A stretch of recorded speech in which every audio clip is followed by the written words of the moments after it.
Your host, Parker, Dan, and Angela slice and dice their way through the good. If it bleeds, we can kill it. The bad. You brought the devil! There's a devil inside everyone. And the ugly movies you love. And you can't piss on hospitality. I won't allow it! Hold your favorite films and franchises tight, because they aren't safe. In fact, it's already too late. It's time to dissect that film.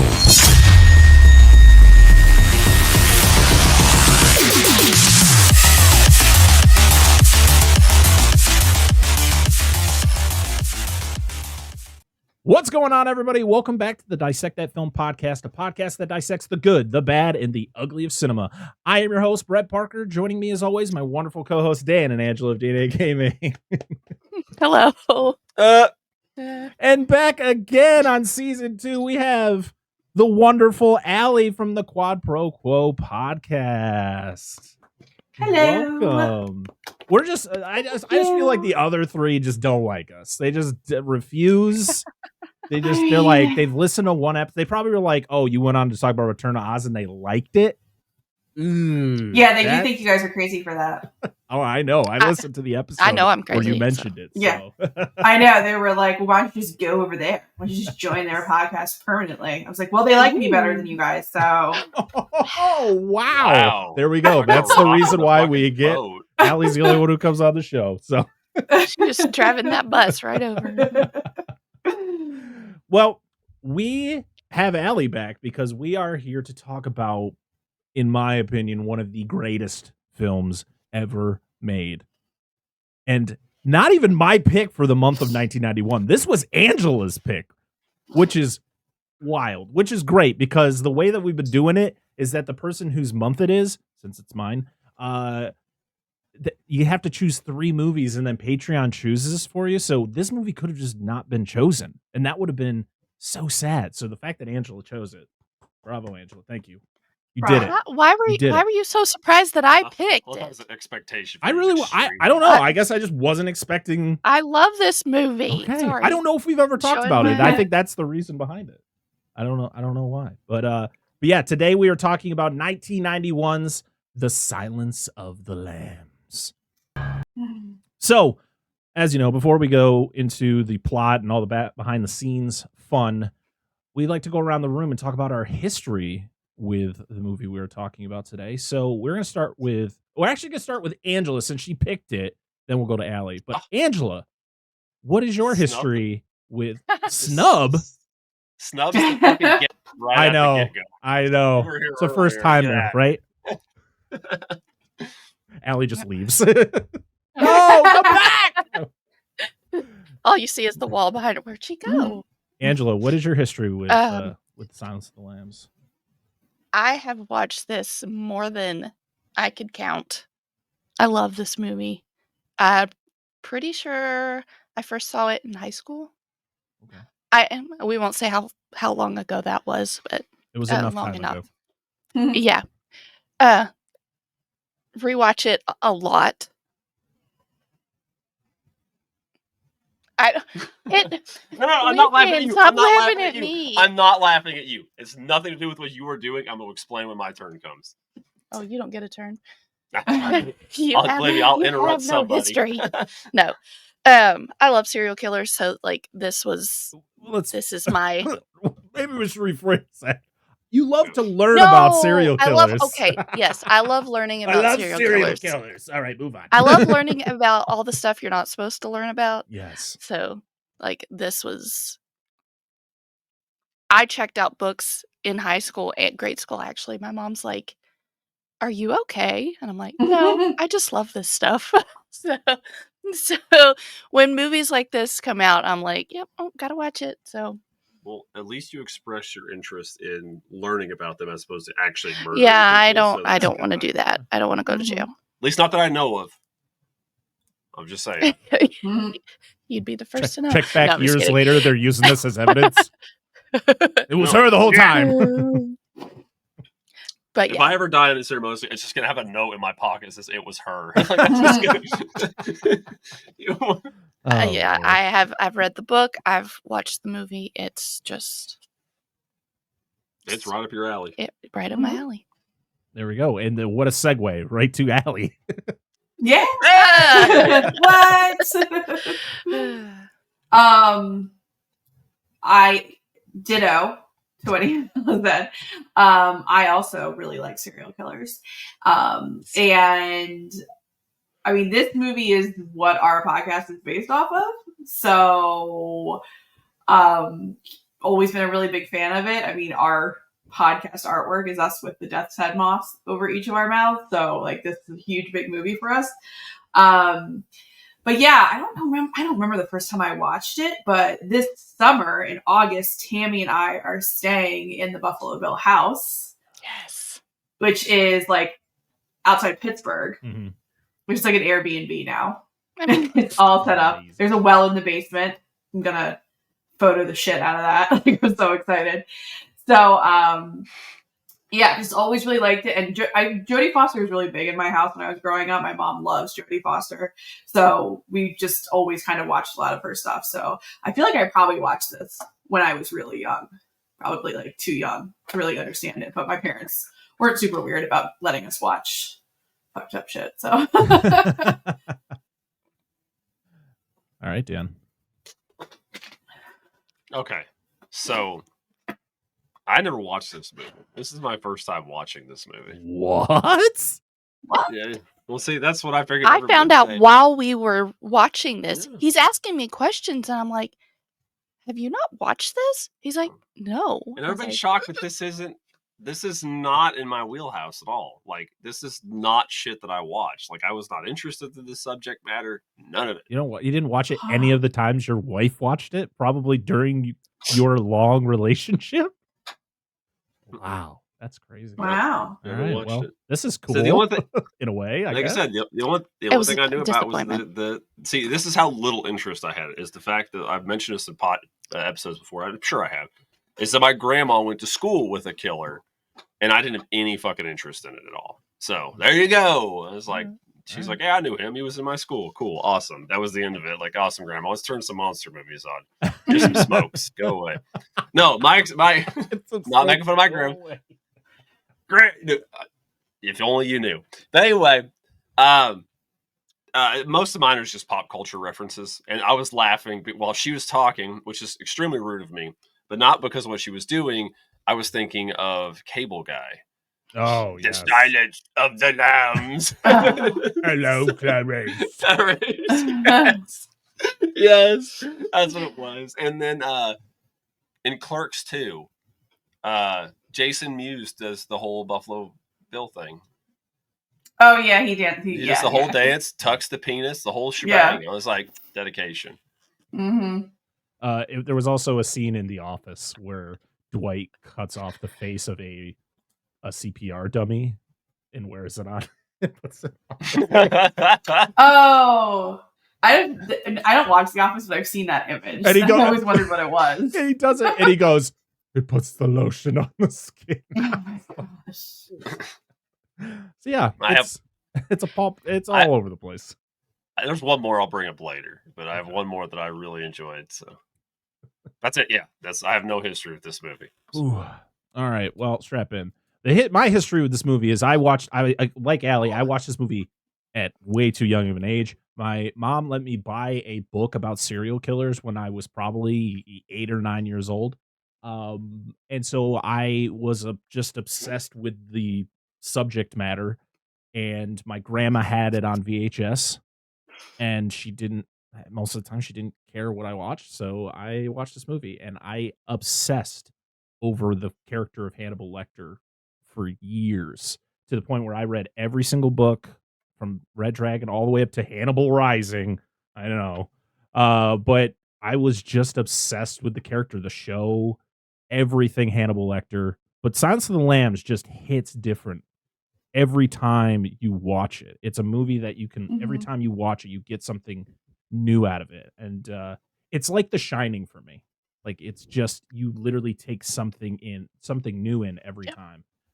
To the point where I think when I was younger, I was watching the movie going, Hannibal Lecter is like, that's my favorite character.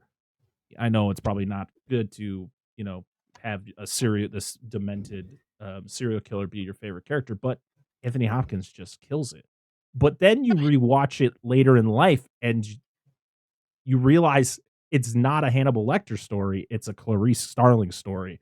And so I'm like, damn, I was watching this the wrong way for a long time because Hannibal's not in the movie for that long. It's 18 minutes. Yeah. So, and this is a 2-hour movie. So and he won Best Actor, which is insane. For 18 minutes of screen time. Yeah, it was like the first time an actor had won an Academy Award for a role where he had less than like 30 minutes of screen time or something like that, which is it's nuts. Absolutely insane. Poor Leonardo DiCaprio. No. But yeah, he eventually got one for a movie where he barely spoke. So I mean, you know, maybe that's what he needed. He eventually got there. It's all right, Leo. But yeah, I really love this movie. This movie just hits every time. The performances are fantastic, and yeah, I can't wait to dive into this plot and all of the wonderful behind the scenes stuff. So, are you guys ready for that? So, this movie was directed by Jonathan Demme.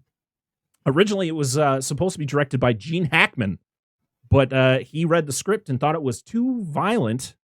He didn't want to do it, so he actually was the one who recommended Jonathan Demme to was it Ted Talley, who was the screenwriter, and it was kind of a weird situation because Demme was more known for music videos and like concert movies and dramas. Like I think Married to the Mob was the movie he had done right before he did this one with Michelle Pfeiffer. And so it was a little up in the air of like how he was going to do with a movie of this subject matter. Of course, this movie is based on the 1988 book by Thomas Harris, which is a sequel to the 1981 book Red Dragon, which was already made into a movie, Manhunter, in 1986. But because the movie bombed, this was kind of their reset, but they didn't want to start from the beginning. This was kind of like, okay, we're going to start with Silence of the Lambs since Red Dragon was already touched. And then later on in 2002, they would redo Manhunter into Red Dragon with Anthony Hopkins, and yeah, the order's all weird. But yeah, there's 5 movies based on the character of Hannibal Lecter between Manhunter, Silence of the Lambs, Hannibal in 2001, Red Dragon 2002, and Hannibal Rising, I think came out in like 2007, I believe. All books written by Thomas Harris.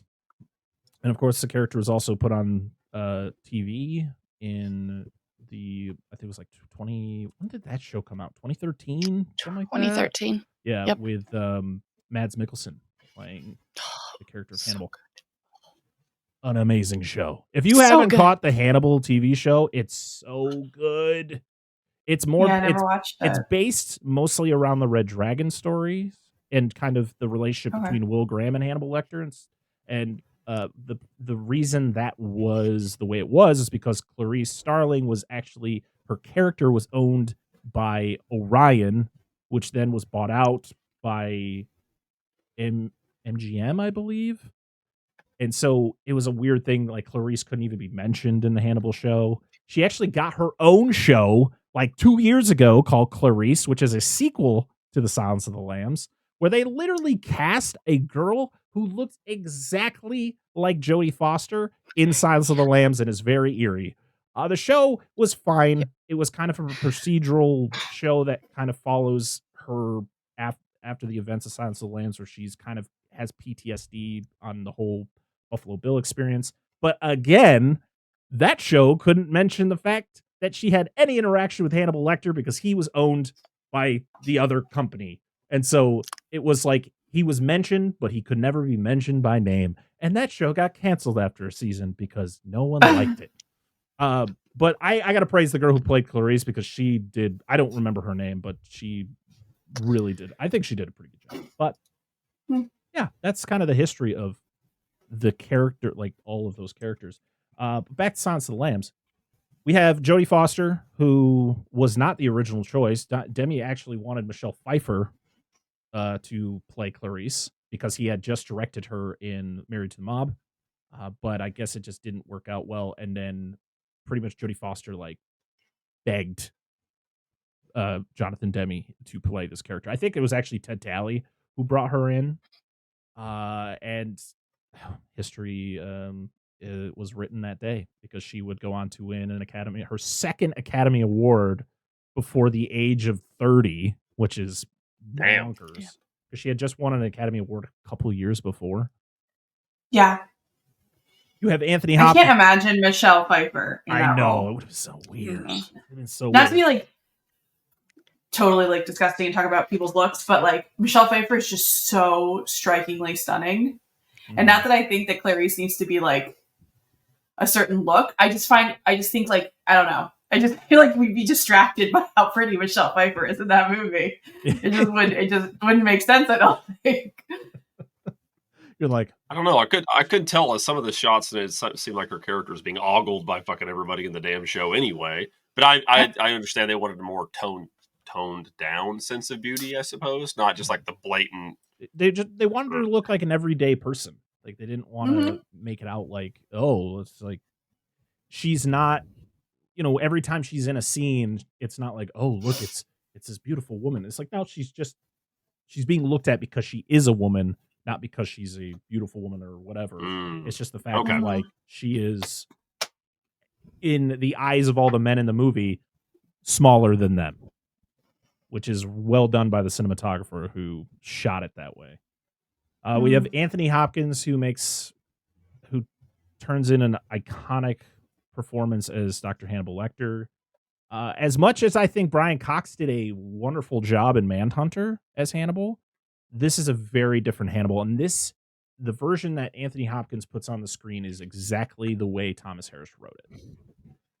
I listened to the audiobook of this, and the guy that they got to narrate it sounded exactly like Anthony Hopkins in the narration. And it was so eerie, but it was like, that was how it was written on the page. So the fact that like we got to see that version put on the screen is fantastic. I mean, this movie is almost beat for beat the book.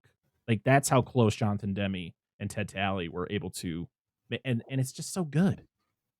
You got Scott Glenn as Jack Crawford, Ted Levine as Buffalo Bill or James Gum, Anthony Held as Dr. Frederick Chilton, Brooke Smith as Catherine Martin, Diane Baker as Senator Ruth Martin, and Cassie Lemons as Ardelia Mapp. Oh, and Frankie Faison as Barney Matthews. Can't forget him because Barney is in every Hannibal movie except for Hannibal Rising. But he was actually in Manhunter as well, not playing this character, but he was it. So he is legit in every single Hannibal film other than Hannibal Rising, which is a prequel. So this movie was filmed as we were talking about the fact that the Buffalo Bill house is in Pittsburgh or outside of Pittsburgh or in the Pittsburgh area. So a lot of actually the film was done in Pittsburgh or around that area. And there's actually a cameo in this movie that the reason why this cameo exists is because it was filmed in Pittsburgh. I'm not going to say who it is until we get to the scene, but if you know your history with famous people from Pittsburgh, you might be able to figure it out. This was also filmed. The FBI helped out a lot with this movie, so it was filmed in Washington D.C. as well with a lot of the FBI shots. The opening scene where she's going through kind of the obstacle course, running the trails, is actually on the FBI's compound there. Jodie Foster. Nice. Yeah, Jodie Foster worked a lot with the FBI. She worked very closely with John Douglas, who is the man who pretty much founded the behavioral science division of the FBI, which is the main character from Mindhunter is actually based on John Douglas, and Jack Crawford is actually based on him as well. But yeah, it's okay. Yeah, so the pretty much the history of the behavioral science division is they were like the low division. Like no one gave a shit about this division because their whole purpose in life was to go around. And if you've ever seen Mindhunter, that's what the behavioral science division did. And Jack Crawford actually mentions it in this movie, the fact that they go around and interview serial killers, and Hannibal is like the one that won't talk to him. So like that's what the basis of Mindhunter is all about. So I thought that was pretty cool. They actually filmed some scenes in the actual behavioral science part of the FBI, which I thought was cool. This movie is just full of just wonderful cinematography, which was done by Tak Fujimoto. The music was done by Howard Shore, which without the music, we just don't get the full eeriness of the situations that we get on screen. Like everything from being in Buffalo Bill's dungeon to being in Hannibal's cell or in his other cell that he gets later on in the movie, or just Clarice running through the woods. Like Howard Shore's score is just perfect. This movie had a $19 million budget and it made $272.7 million. And it was the first and only horror movie to sweep the Oscars in 1992. Yes. People, yes, I know there's a debate out there that this is not a horror movie. I am one of the few who do consider this movie.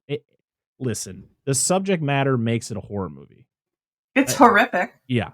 Absolutely. All right. Well, you just said horrific. Horror is in that word, so No, I agree. No, I know how to. I'll take the win for a horror movie winning an Oscar because it's probably never going to happen again. I know. So I'll take the win. Yeah. This movie was released January 30th, 1991 in New York City and February 14th. So this was a Valentine's Day movie in 1991. Heck yeah. Hey guys, where you want to go for a date? That's crazy too, because when you think about like the way award season is now, how studios backfill their movies to the end of the year so that they have a better chance of being nominated for awards, to release a movie in January and February nowadays is like suicide. Oh God. It was worse back then. Was it? I can't believe how well this movie then. did. I had no idea it was released so early in the year, because usually by the time award season rolls around, people have forgotten. And they're like, oh yes, that's the Lambs. Yeah. I forgot, so wow, I can't believe that it came out so early in the year. That's crazy.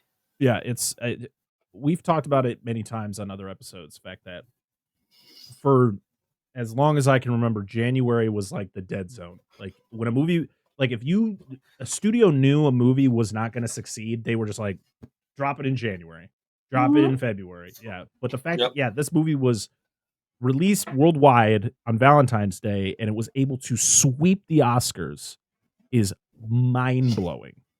And the fact that it is kind of a love story. Yeah, a little bit, I guess. I'd go see this on Valentine's Day.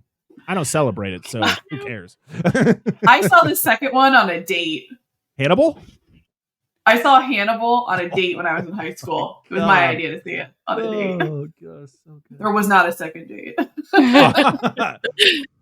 the fuck was that movie choice?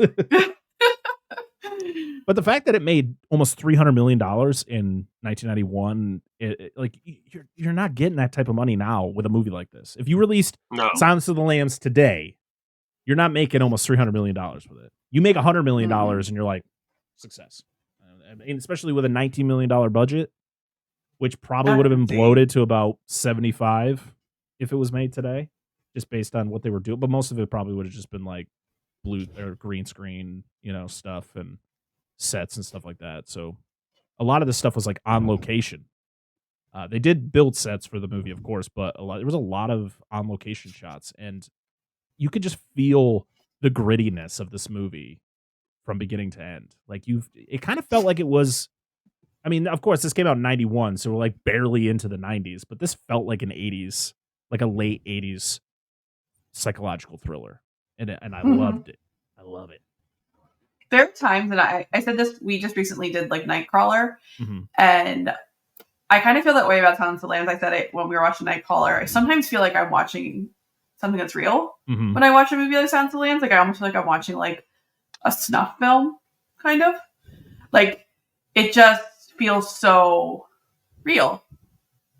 That's probably what makes it so scary, because it could happen. It has happened. It's based off real people. So, I mean, sometimes it's so well done that you kind of get lost in it and think that it's actually happening. Yeah, just the way that they were able to shoot certain things, especially everything that happens in Buffalo Bill's house. The night vision and all that, and just it's so well done. It just feels like you're really watching it through the way they do it through his eyes, basically, especially in the end. It's just really well done. Yeah. Where it's like you could see things coming before they happen, and you're like, it's one of those moments where you're like yelling at the TV, like, don't go over there type thing. Or, oh man, it's great. This movie just hits me in the feels every single fucking time. It's so effective. No wonder it won all those awards. Mm-hmm. All right. I don't know about you.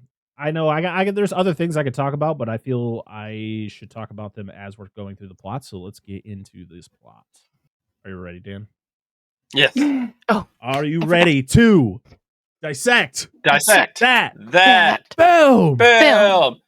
Alli, you look surprised, like you weren't here for another episode during season 2. Oh no, you guys messed it up when I was with Return to Us. So we always mess it up. It never goes right. You had a little bit more practice. Yeah. Just a little bit. Yeah. Just a few.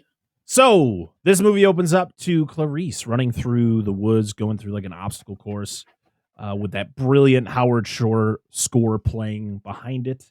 And she is called to Jack Crawford's office. And he literally, they call it the basement. This is the behavioral science division of the FBI. This is where you get your first shot of like Claurice going into an elevator and all the guys tower over her, but she's not. She just goes in there, stands, as tall as she can, and goes down. I love that shot. I love all the shots of her just being alone with like a bunch of people, and it's just like everyone is looking down at her. Instead of, she's never looking straight at anyone. Probably Ardelia is like the only character she actually sees eye to eye with, because she is her roommate and she's her friend. So like that's the only time you really see kind of that like eye to eye contact. So she is assigned. She talks to Jack Crawford, and Crawford talks about the whole, what behavioral science does, and the fact that she wants to work for him when she graduates. And he's like, okay, well, we go around interviewing serial killers, and there's one person that won't talk to us, Hannibal Lecter. And I love how she's just like, Hannibal the cannibal. Like she knows. And she's pretty much assigned to go talk to him. And kind of Jack uses it as like just go talk to him. We just kind of want to, see we want to dig into his brain a little bit. So we're going to bring you there and see how it goes, even though there's darker motivations behind it that she'll later find out. We meet one of the slimiest characters in cinematic history, and that is Dr. Frederick Chilton, played by Anthony Held. Fucking sucks. I hate him so much. He just plays the same character in every movie I've seen him in. Like, he's just that greasy piece of shit. I really wish in Hannibal that we got a scene of Hannibal disposing of him, because God, I would have loved to see it.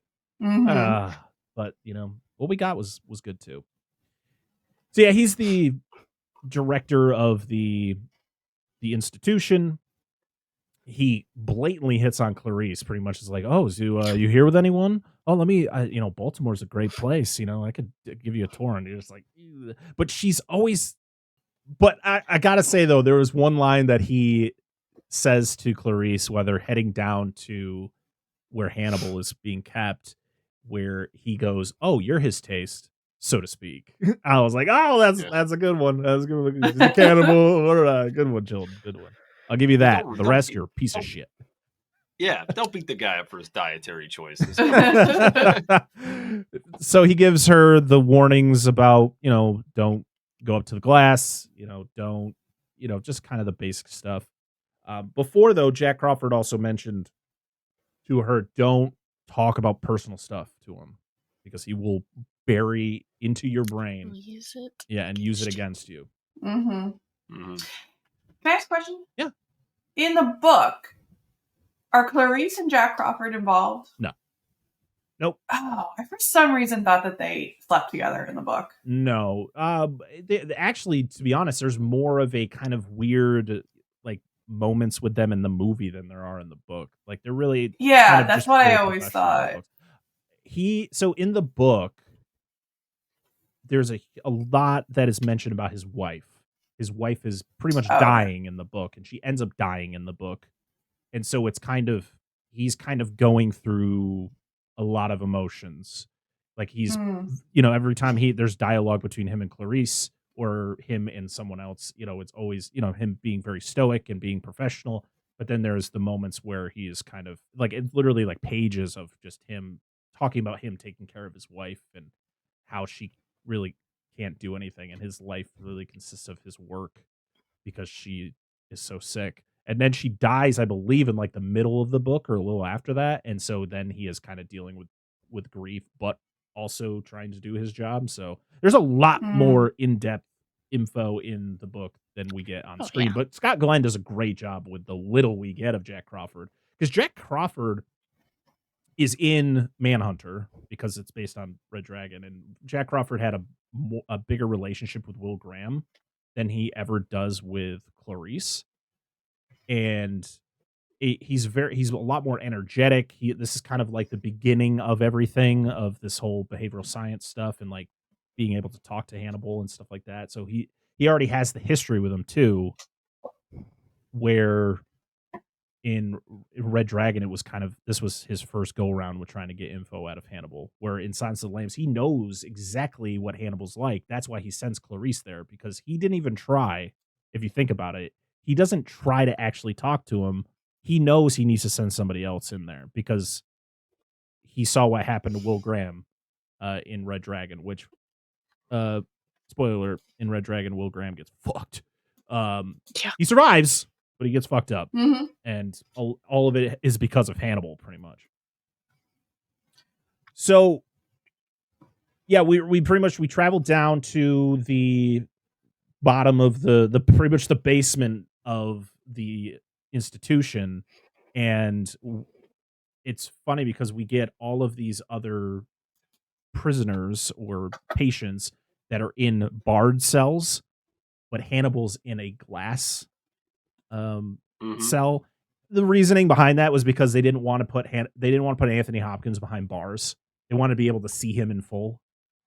But then it kind of got turned into, well, with the bars, he could easily grab someone and attack them, which is like, but couldn't all the other guys like Miggs? Like, what?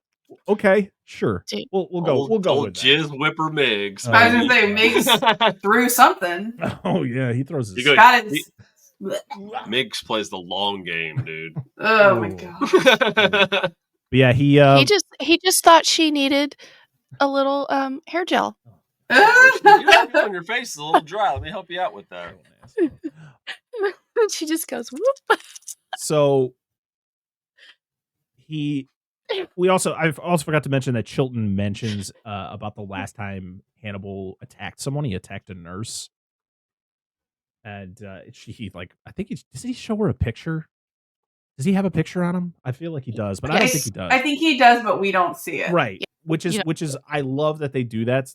Like, we never get really too gruesome with a lot of the images unless it has to do with Buffalo Bill, because he is the focal point of the movie. Like he's our main antagonist, as much as people want to believe it's Hannibal.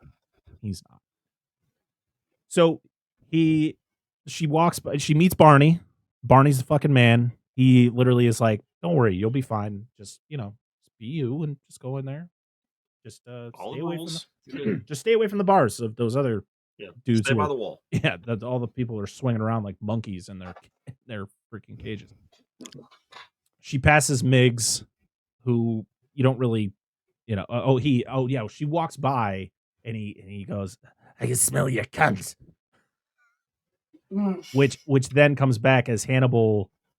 When Hannibal introduces himself, well, he doesn't really introduce himself. She walks up and he says, morning. The hello Claurice never is said in Silence of the Lambs. And yet it is one of the most misquoted aspects of this movie. Like, again, with the cable guy. He does the whole thing and he goes, hello Claurice. Like, he never says that. When he first meet him, he says morning. And then he kind of goes into this whole thing, like she's kind of doing the generic, like she's reading off a questionnaire, and he's like, no, just be yourself. Like, just, you came here for something, and he knows that something's up pretty much from the get-go. Because he's like, oh, so, Jack Crawford sent you down to talk to me. And he's like, oh, what did Miggs say to you? And she's like, and then she says what he said. And he was like, oh yeah, that's very rude, which is a whole thing with Hannibal. Like, that's his basis of killing, is killing rude people, like people who just don't do things correctly or are rude. That is Hannibal's, like, oh, that's my target.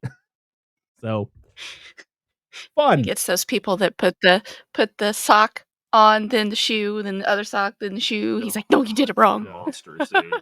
Oh my god, I do that. Oh, I'm out. See you guys. I think she's like more concerned, like, not that she like any offense here, that she may be targeted by a serial killer now. Alli will be. For the way she puts her foot guard. I do, and I never thought it was weird. My dad pointed out because of that Archie Bunker episode where they talk about it one time. And then Matt was like, wait, you do that? I'm like, yeah, I do sock, shoe. Like one sock and then a shoe. He's like, well, my dad always is like, well, what happens if like there's a fire? I'm like, I don't know, you just run outside with one sock and one shoe on. Who cares? This guy. I mean, that your answer to that is extremely valid. I wouldn't be too concerned about the fire getting my shoes and stuff on. Yeah, I could run outside with no shoes on if there was a fire. Fuck shoes. Yeah, dude, that's just always how I've done it. Parker's making a list. He's like, don't invite her back. No. I also rarely wear shoes, to be honest with you. So. Fuck them. They're overrated. I hate them. Awful. So yeah, this is where we get the first full conversation between Hannibal and Claurice. Claurice kind of starts to get a little bit more comfortable as the conversation goes on. He does say a lot of odd things. In fact, like, I can smell, he knows what kind of lotion she's wearing, and the whole thing where I love when she gives him a file. I don't remember if this was the first or second meeting, but he mocks her accent while he's talking to her. He calls her like a moob or something, or yeah, but he mocks her accent and stuff like that. Mm-hmm. And that's when you get the the whole is it oh god, I always get it mixed up because she visits him like 3 times in the institution.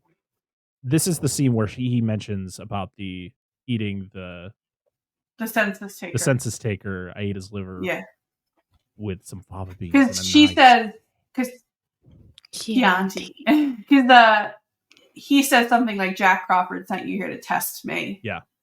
A census taker tried to test me once. Yeah. I ate his liver with some fava beans. Yeah. So in the book, it's not Chianti. It's like Asalome or something like that. But I guess Asalome. I forget. It's a different type of wine. It started with an A. That's what he says in the book. But I guess the Chianti was because of how it sounded when he says it, so they changed it. Mm-hmm. But there were people that came out later on when the movie, I think this was like years later, and someone came out and was like, that wine and liver wouldn't go well together, or that wine. So Chianti and liver would not go. They don't blend well together. I was like, liver's disgusting. Who wants to eat that anyway? Like, I mean, I don't recommend human liver, but not normally. I do occasionally partake of liverwurst, but very rarely. Okay. My brother loved that shit when we were kids. Oh. Brunschweiger? He likes all the... Got that from my grandma. My brother was the only person in our house who would eat that shit. I just couldn't. Yeah, no. Monster. Yep, my son will eat it. He's like, what is it? I was like, doesn't matter what it is, just eat it. Like, if I told him, he wouldn't eat it. I used to go out to eat with my grandma, and there was like one restaurant where she would only order liver and onions from this place. And I was like, what? It must be a grandmother thing, because my grandmother likes liver and onions too. That's weird. My dad does. I always start my Apparently, I ate it as a kid, and I was like, It's minerally, like gizzards. I always tell my Yeah. kids, Either. they'll be like, "What's for dinner tonight?" I'll be like, "Liver and onions." One day I'm actually gonna. I've had sweetbreads, but That like, was a dog. Which that's and I something think that's they're good. which that's something that's referenced in Red Dragon. Which Yeah. sweetbreads are a reference to Sweetbreads. like cheeks, What's right? sweetbreads? Something like that. People say that they're brains, but they're not. They're actually the thymus gland of Okay. like an animal or a human. Yeah. I've had those. Those I like. They're good. They're not like minerally or gamey. But you think of like a liver. The liver like processes like all the crap in your body. Like, why would you want to drink it or eat it? Like, it's ugh. Yeah. We put fucking hot dogs and shit in pig intestines. I mean, what's it? That's true. I'm from PA. We eat scrapple. I mean, I can't judge. Yeah. See, What is that? Scrapple? Yeah. It's Board basically not scrapple.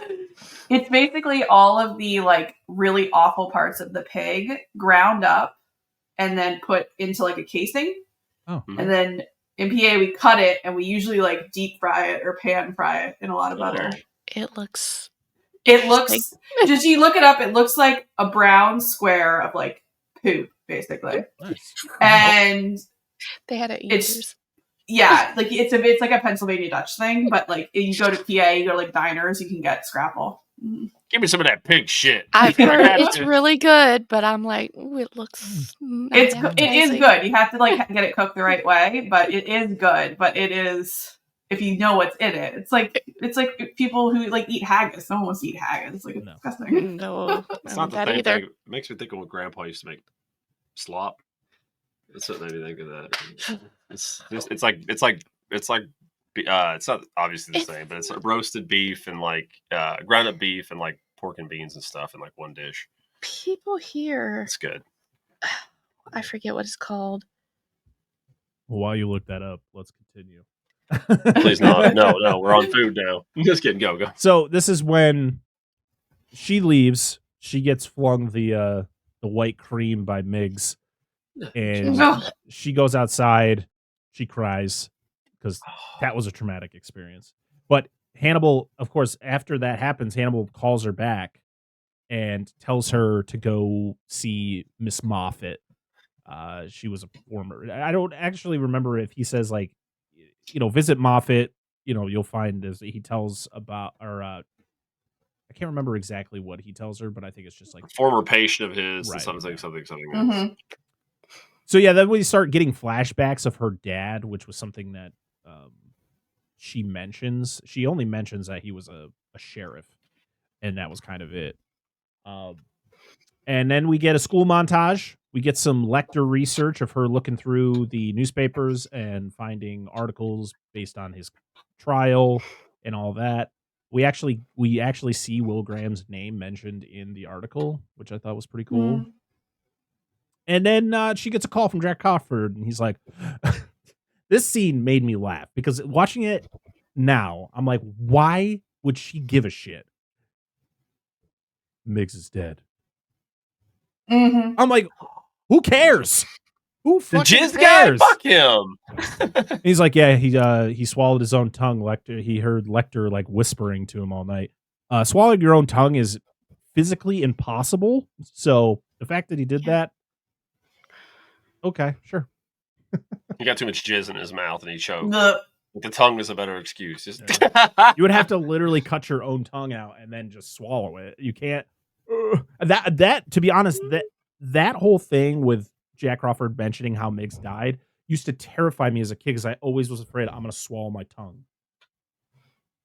So thanks. That's Silence fair. of the I mean, when Lambs. you're little, yeah. But now I know that you can't do that. So Yeah, thanks, Silence of the Lambs. But also- he was too young to be also I watching just- in the first fucking place. yeah. Also, the fact is like, who gives a shit that Miggs is dead? I don't think Claurice gives a shit that Miggs is dead. Oh. It's She's a little hilarious. upset her skin isn't as soft anymore. But I just Mhm. find it. My favorite part of the whole thing is how Jack says it. He's just like, Miggs is dead. I'm like, what? we had no bond. Thanks, man. We this fucking spider monkey was in a cage one time earlier in the movie. Yeah. That's it. All That's right, that's man. our whole basis with this character. We then see her going to a storage unit because she kind of deciphers the whole the whole Moffat was an anagram type thing. Like she was able to figure out the place where the storage unit was at that was owned by Moffat. And you got this like dude who owns the place trying to help her. I love this man. He might be like my favorite character in the entire movie. This like little old man. Yeah. I was just like, who wears like a full length coat and has a weird Russian bodyguard. yeah. That doesn't do physical labor. Yes. No. She's like, can he I help love us? the weirdness. Yeah. I love the weirdness of this character.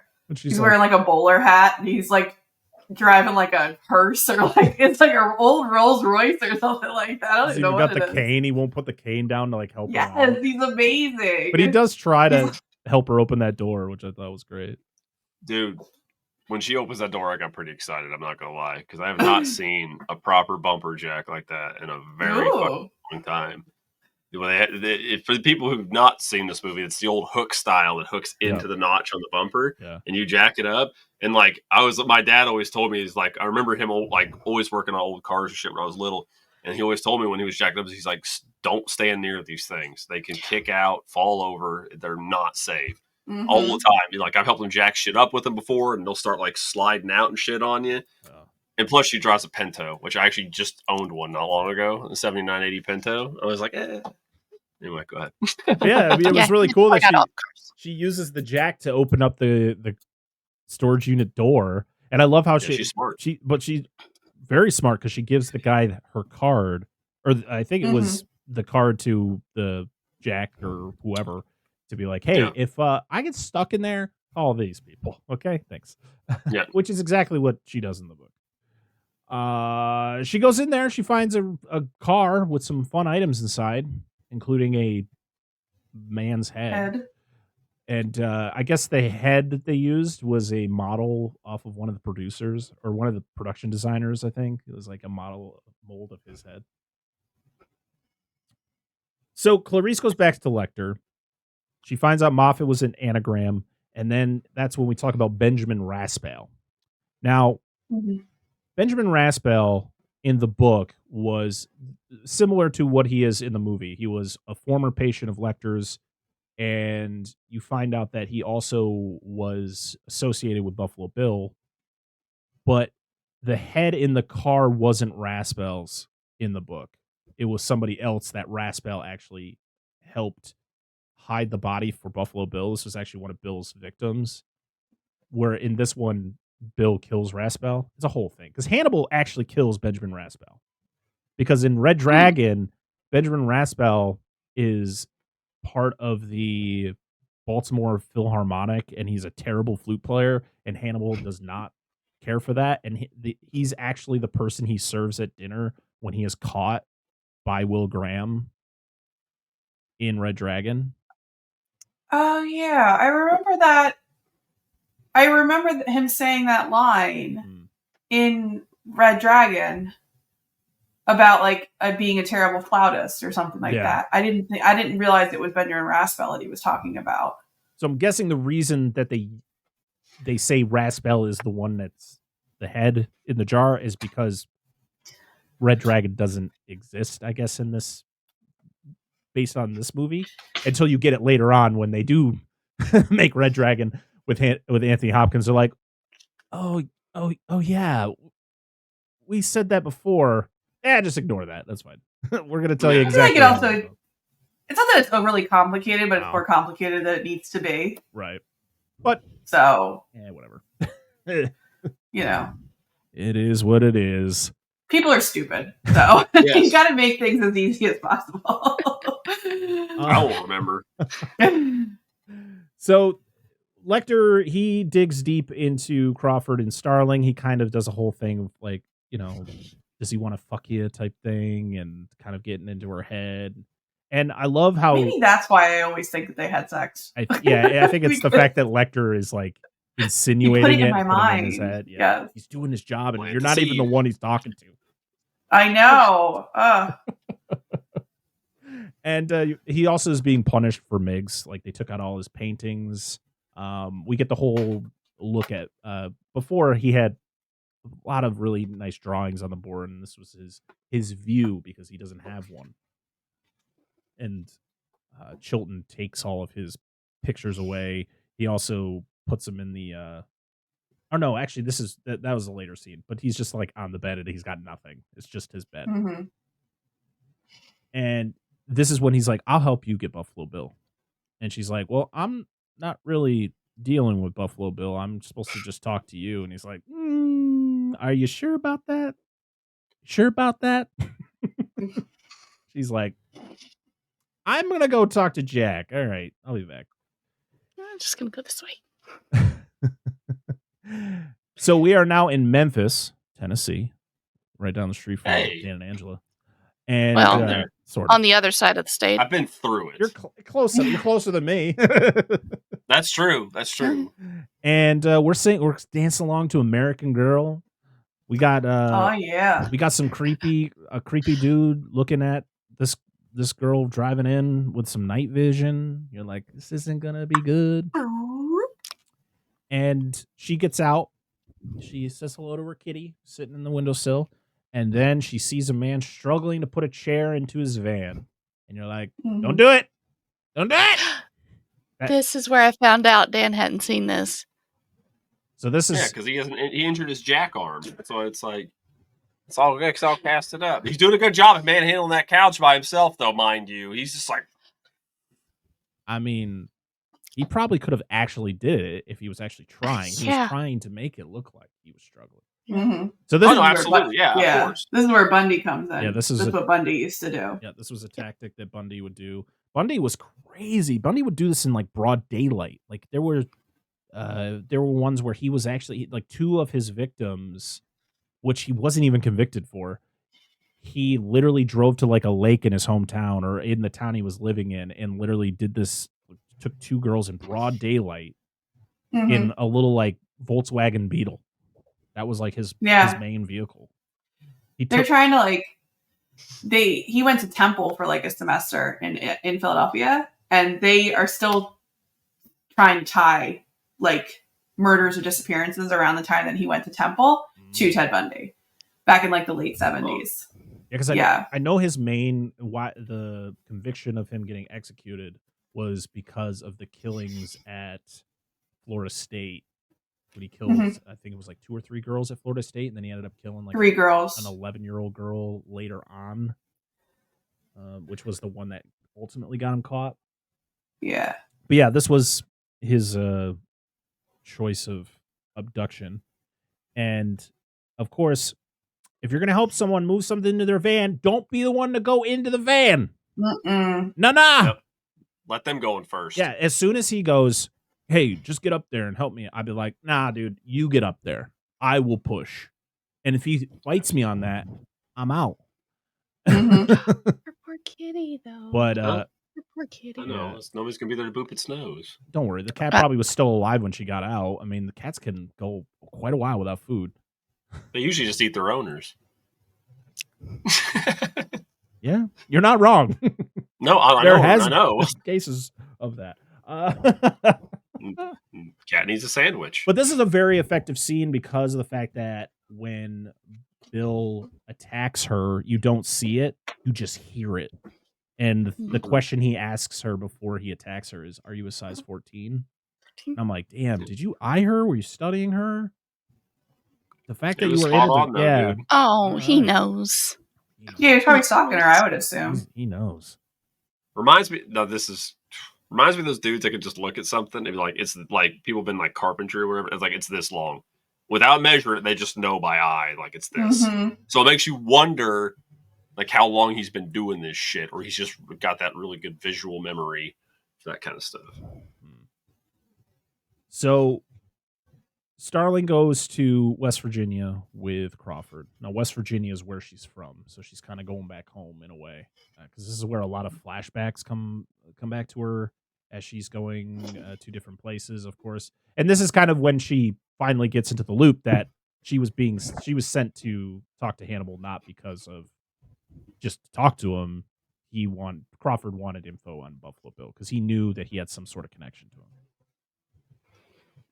So they're being sent there because another body has been found, and they talk about how there has been a body found at like every body has been found at a different end of a different river, And the one they found, I believe, is the first victim of Bill's, the one that they examine. No, it's a different girl. They talk about the first victim being one that they found as the third because it was weighed down. It was the only one. Yeah. Right. It wasn't her though, specifically. So, of course, as they're driving to the morgue / funeral home, they are pretty much, Starling is profiling Buffalo Bill, pretty much guessing like his height, weight, race, all that stuff. And, you get the whole thing where it's like, he's white, so he's going to mostly go after other whites or women or, just based on, it's just the way that actual profiling was done back then. It's a lot different now. Yeah. But yeah, just like serial killer, probably white. Like just instantly. I mean, if you look through history, it usually is. Yeah, the majority of serial killers were white. Yep. So she gets to the morgue or to the funeral home, and there's a funeral happening. And this is when Crawford kind of pulls a, hey, let's not talk about, this dark stuff in front of the lady. Let's go talk, in private, which is kind of like in her head, like, really, Jack? Yeah. Kind of fucked up. But then this is where we get the shot of her standing in the middle of the room, and there's just like 10 cops circling around her, and they're all looking at her. And and if I was Claurice, I would have been like, what the fuck are you looking at? Like the fact she's just like, shit, dude. But then she goes into her flashback where she, there's a funeral going on, and she kind of opens up the door and she wanders in, and it kind of changes from whatever funeral is happening to her father's funeral. And you see her as a little kid. And then she kind of gets snapped out of it when Jack comes back out, and they go in to examine the body. Body is in rough shape. Fun fact, Say the least. The dead body played by an actual person. That was an actual woman laying on that gurney. They had her all, like, of course, make-upped up and all that stuff. And yeah, wild. Gross. I better be getting paid a pretty penny to be doing that. My ass is hanging out. Yeah, let's show that. To see. And it's not flattering either. It's rotting away. Yeah. Yeah, she looks like the little girl from The Ring. Like, ew. So, and this is where we get kind of Claurice, like, standing her ground. She's like, everyone who's useless in this room, please get the fuck out.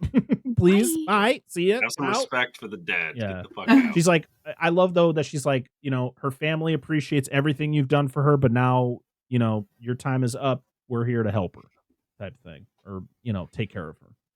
What's up, VHS heads? So she looks over the body.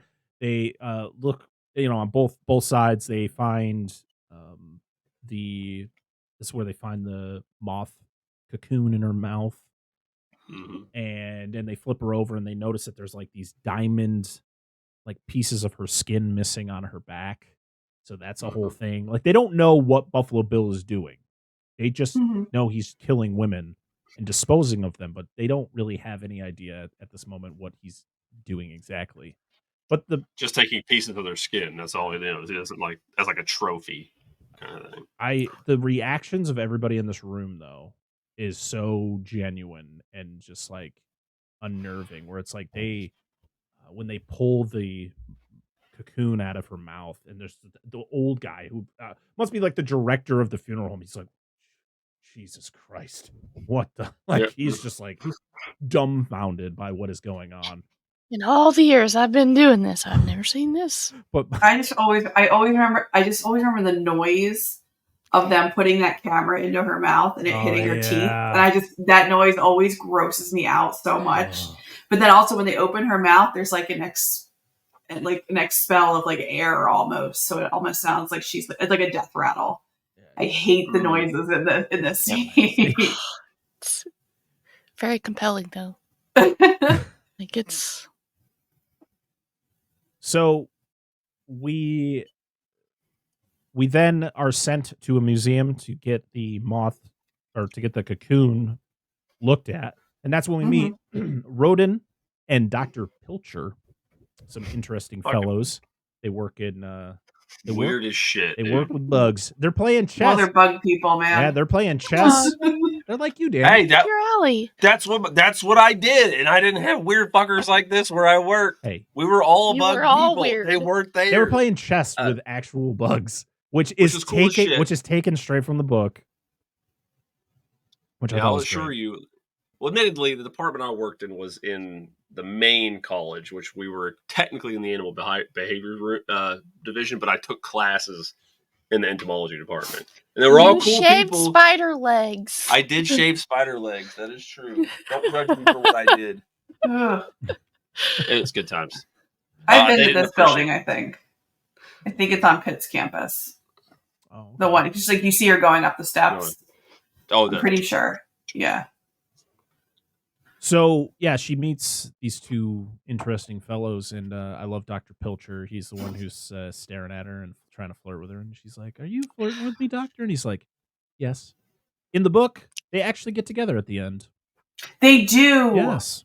I don't know why I'm having trouble remembering who Clarice sleeps with in the Silence of the Lambs theory. Apparently, because again, this is me not remembering things. Isn't in Hannibal or Hannibal? No. Doesn't she sleep with Dr. Lecter? We don't have to talk about that awful ending to that book. I love the book Hannibal, and I love the movie too.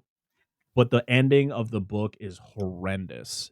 Yes, Clarice gets with Hannibal. She goes off with him, and it's like, ugh, why? gross.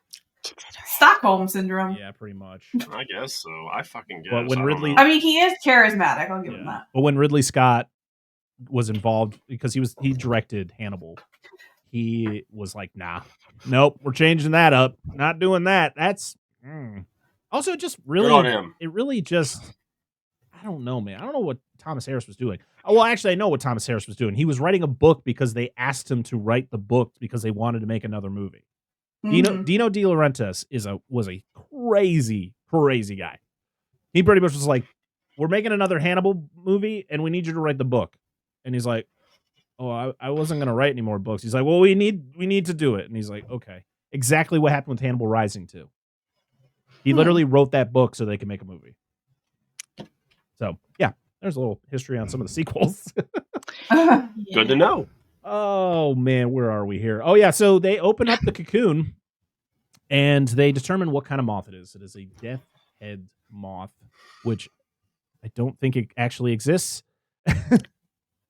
They do. Do they really? They do. I don't know. So They do. so the ones They're in the movie, beautiful. so the ones in the movies weren't death head moths. They were actually all the little skulls that are on the moths were actually hand painted by the art department on the actual like moths. a hawk moth or something, some indigenous species. I didn't look up what kind No, of the moth they were. cocoon is the Tootsie Roll. Yes, it is, with some KY jelly Tootsie coming out Roll. of it when they cut Mhm. into it. Yeah. They're called Death's Head hawk moth, Oh, Yeah. okay. but let's see. There's also death head's cockroach too. They're gorgeous though. Oh wow! Wow. Oh, you They look look just like them. exactly Yeah, that's Yeah. beautiful. Especially on the VHS cover, definitely looks Mhm. exactly like Yeah. that. But yeah, Like- I, from what I remember Yeah, reading, They're gorgeous. and the fact I read a long time ago was the fact that they didn't actually use those moths in the movie. They were actually like a different type of moth, but they had to like paint the little skulls on them or whatever. I want to say I think they They are. endangered probably. Protected, I probably. think they're protected. Not surprised. Yeah. They're like, let's take this common moth and just color them up. Well, I don't know. Also, I don't know if this is true, but they say in the movie that it intercepted a pack or a like crate of them coming in from like Suriname or Yeah, something yeah, like that. So that they're was- not native to the state, Right. so it probably No. would have been Yeah. really expensive to get Because Yeah. them. they're from Africa in Yeah, that area. So, Depends on how yeah. well they're bred in captivity. It depends Oh, on yeah, how okay. readily available they are. We fooled around a bit in the trade of arthropods, so yeah, it just depends on what it is. So, Yeah, so they find out what it is, which is pretty cool. I love the when they're slicing into the cocoon to then reveal the head. So now we venture into the dungeon or the hell that is Buffalo Bill's home. and he's got some music blaring. You can hear the girl he kidnapped screaming in the background, for help. And she is in a well that's in the basement of this house. You find out that the girl that was kidnapped is Catherine Martin. She is the daughter of they call her junior senator. I'm like, that just sounds like a teenager who is like getting into a program because it's somebody who wants to be a politician. That's a junior senator. Like, one day she'll be a senior senator. She'll grow up one day. Yeah, she'll get big one day. And then you look at her and this woman looks like she's 65. What are we talking about? Oh, man. So Claurice goes back to see Hannibal, and Chilton is pissed because he's not getting anything out of Hannibal because Hannibal fucking hates this guy. Like, he despises him. So she goes there to tell him about what he's going to get for helping her capture Buffalo Bill. You're going to go to this nice facility. You're going to have a view. For a 1 week out of the year, you're going to go to an island and have like a vacation, get to swim on the beach, like hang out on the beach. I'm like, come on. You are talking to Hannibal Lecter. This dude is beyond smart. He knows as soon as you start talking, you're bullshitting. And this is where we get the infamous quid pro quo scene, which is actually done quite a bit in the book. It's actually done throughout the book, not just in certain scenes. So we get this scene, which is like the major one where it's like the back and forth. If you don't know what quid pro quo means, it's pretty much I ask you something, or I tell you something, you tell me something. It's kind of something something in return type thing. And pretty much Lecter's whole thing is he's going to give information to Claurice about Buffalo Bill, and hers is she has to tell him personal information about her life, about her father, about how she grew up. And this is when, this is the whole, this scene goes on for a while, but it's so good. And, of course, he mentions the fact that he is. So this is where you get into like the controversial part of the movie, because he explains like what Buffalo Bill is or what he's not, I guess. So like he, of course, wants to change into something else. That's kind of what he's trying to do. He's somebody who's been kind of neglected most of his life, so it's kind of his way of kind of turning into somebody else. Yeah, so I don't want to go too deep into it because I know it's been talked about a lot and it's very controversial. I know that it's not as controversial now from what I've read in like the trans community and in those communities, like it's not as controversial as it was when the movie came out. Because when the movie came out, it was like boycotted, and people fucking hated it. There were theaters that were being picketed because of the subject matter in the movie. So yeah, Buffalo Bill is suggested to be transgender, but Hannibal pretty much convinces her that he's not transgender. He's just wanting to kind of turn into somebody else. Like he's not what you would typically, I guess, in 1991 consider someone as transgender. It's a whole thing that he goes into. You later find out that like Bill was turned down by, I guess there was only like 2 hospitals in the entire country that would do transition gender reassignment surgery.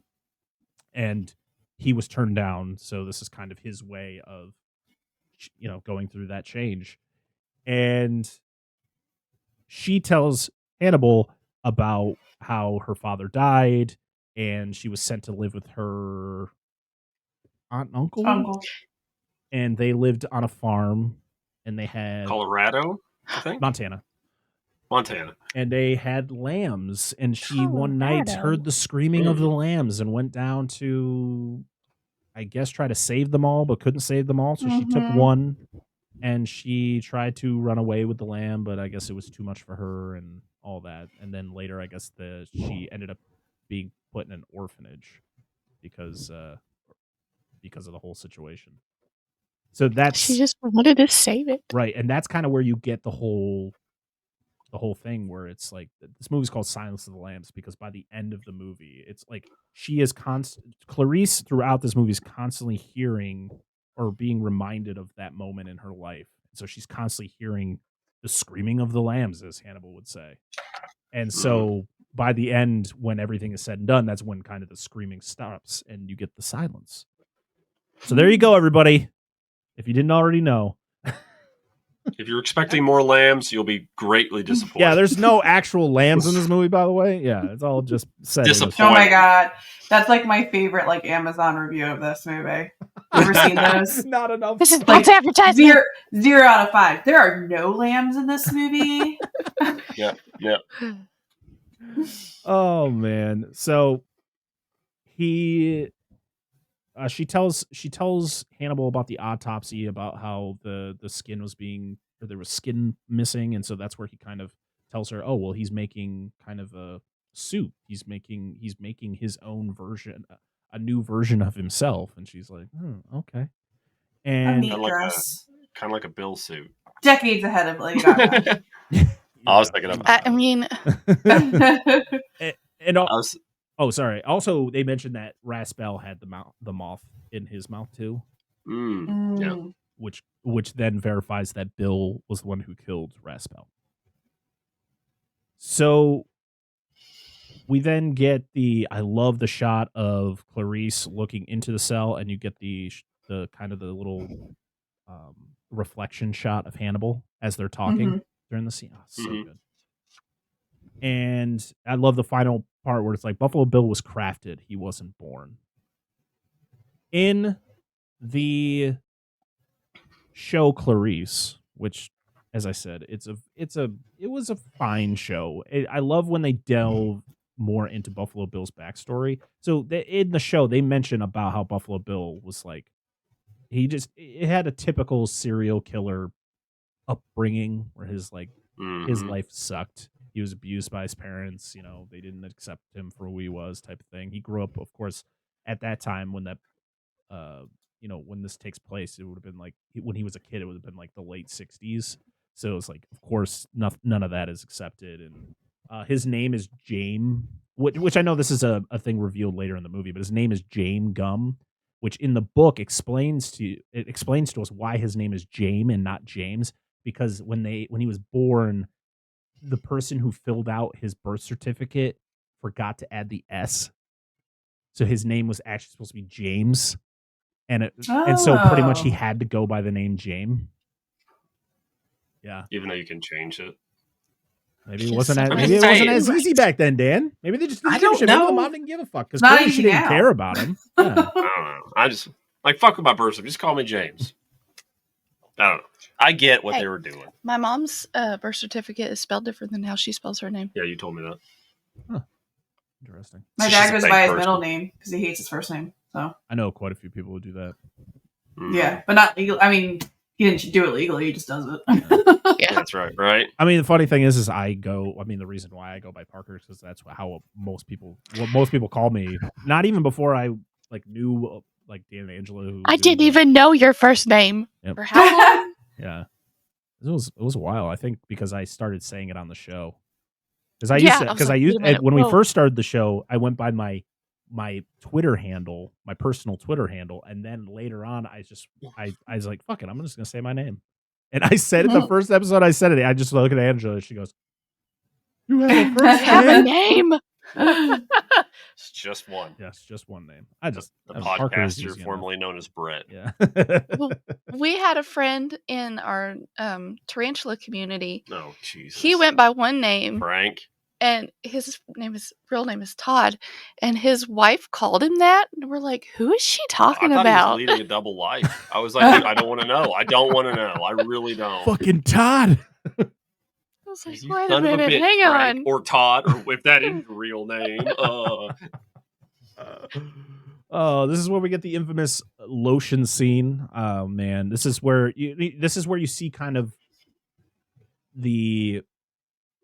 how Bill wants to be, how he wants to act. Like he's like, put the lotions in the basket, and then of course as he's getting more frustrated, the fact that she's just screaming, I just want to go home. Well, no, there was the whole thing where she's like, let me see my mommy. Yeah. Which I guess Mommy. I guess that's something that actually happens a lot with victims, is that they resort I'd back wanna to see like my their mom. child, they resort back to like childlike tendencies, and they start like saying things like that because they're so scared. Yeah. Mhm. So yeah, but the transition of him like just like, nonchalantly saying it, and then when she's not doing it, he's like, put the fucking lotion in the basket, and you're like, Jesus, it's terrifying. It's lotion shit anyway. It's suave. Just puts it in the basket. And you can see like also the how he's like fighting his emotions as well, where he seems to be kind of like sympathizing with her, or kind of like he's feeling her pain, like you could see it in his face how he's becoming emotional, but then as she starts to scream again, he mocks her. Mhm. Yeah. So you're like, this dude is all over the place. This is a true psychopath. So this is when Chilton, being the petty piece of shit that he is, he goes to Lecter and tells Lecter about how there was no deal between Crawford and Crawford and Clarice brought up bullshit deal. And Lecter knew that, though. You could tell Lecter already knew that it was bullshit. Yeah, He got the information he wanted out of Clarice, so he doesn't give a shit. But he has a deal, and he pretty much is like, tell me Buffalo Bill's name. And he's like, I'll only tell it to Senator Martin. He's like, okay, well, I'll make that happen. And this is when Lecter is then getting transferred to Memphis to talk to the senator.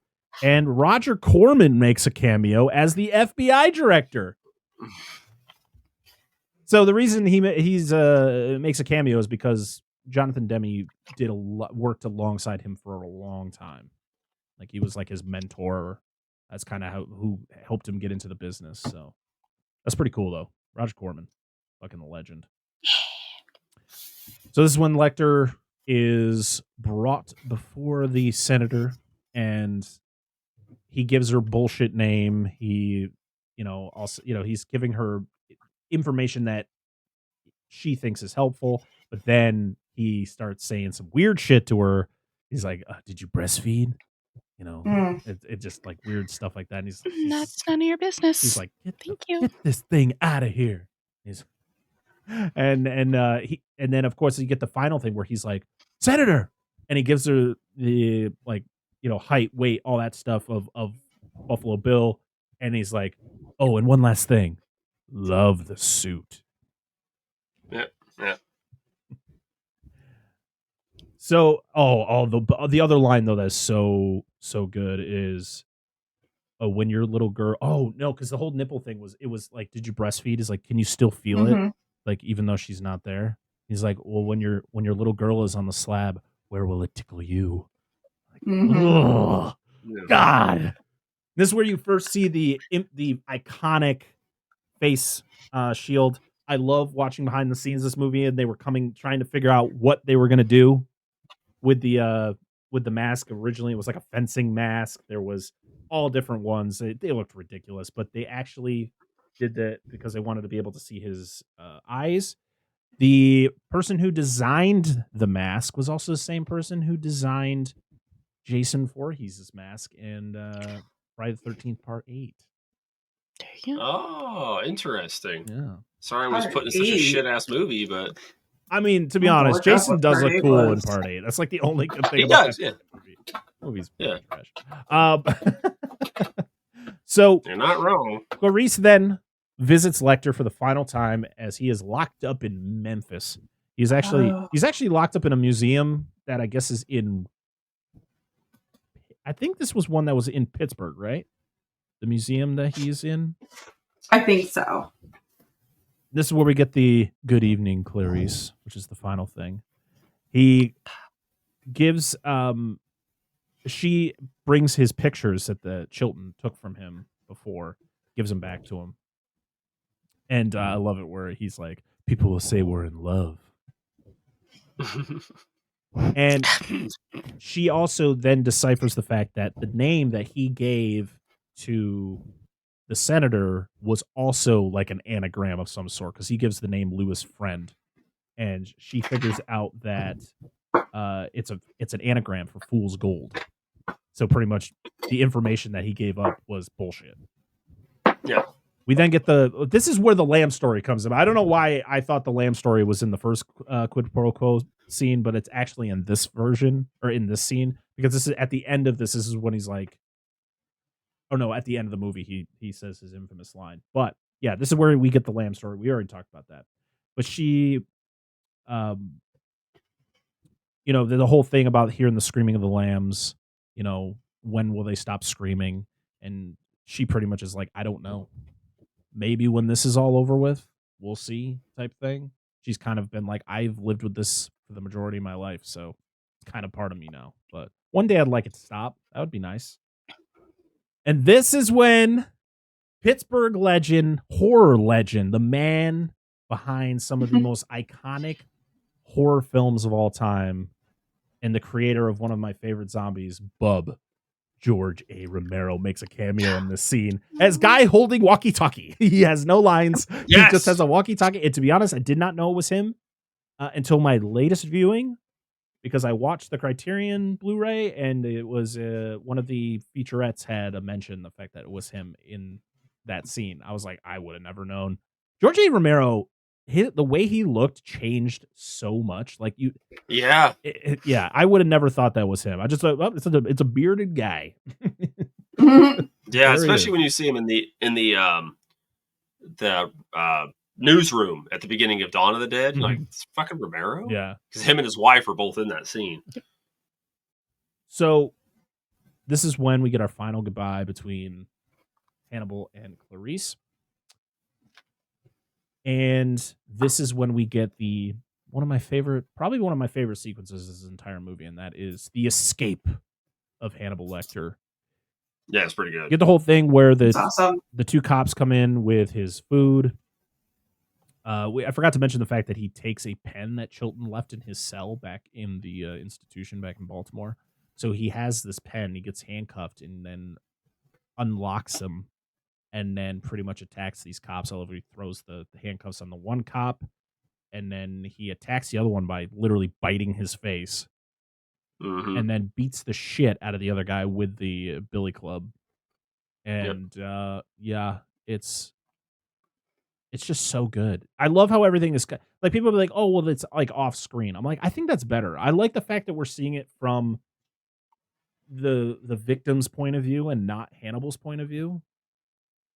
So it literally, all you're seeing is like the blood splattering all over him as he's like beating the shit. I love the whole, where it's not just like, what you would think somebody is, they're beating the shit out of somebody. He's like doing the whole thing like across his body, and then the fact after they're both dead, or he thinks they're both dead, he's all bloody, he's freaking listening to the music, swaying back and forth. Then he hears the one guy crawling away, and then that's all done off screen as well. But then we get everything that happens downstairs, where the elevator starts moving, and they're like, nobody should be going up there, so this is suspicious. So they all go up there, and they hear some gunshots too. No, yeah, they hear the gunshots. They go up there, and that is when they open up the door, and they see one of the cops is sprawled out with like his stomach all ripped open, and the American flag is like draped behind him, which is a lot of heavy lifting. Yeah. Yes. For somebody who was arguably well into their 50s. Right. Yes. Like, how did he do that? I mean, maybe there's some pulley systems going on there. He's like tying them up. Yeah. Them up there. I don't know. Also a cameo from Chris Isaac, plays one of the FBI, or one of the SWAT team. One of the guys that gets out of the car, that goes up. Who's Chris Isaac again? Chris Isaac is a singer. He sang that song, Wicked Games. Oh, okay. I know. If you look it up, you know the song. You've definitely heard it before. All I know, but is that one of the. He's one of the SWAT. He's one of the SWAT commanders. Oh, okay. One of the SWAT commanders is a guy, I can't remember what his name is, but he was like the antagonist in Super Troopers, which is funny because he was the chief of the other police station, the state police. Oh yeah, yes. And it's funny because Brian Cox was the police chief of the highway patrol, and Brian Cox played Hannibal Lecter. in Manhunter. So there you go, connection.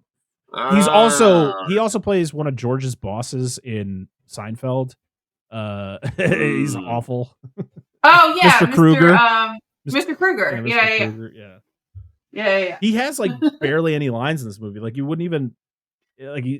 It's one of those moments like, oh yeah, there he is, and he's just gone. Yep. But yeah, but they notice one of the bodies is still breathing. He's still breathing. So they go over and check him.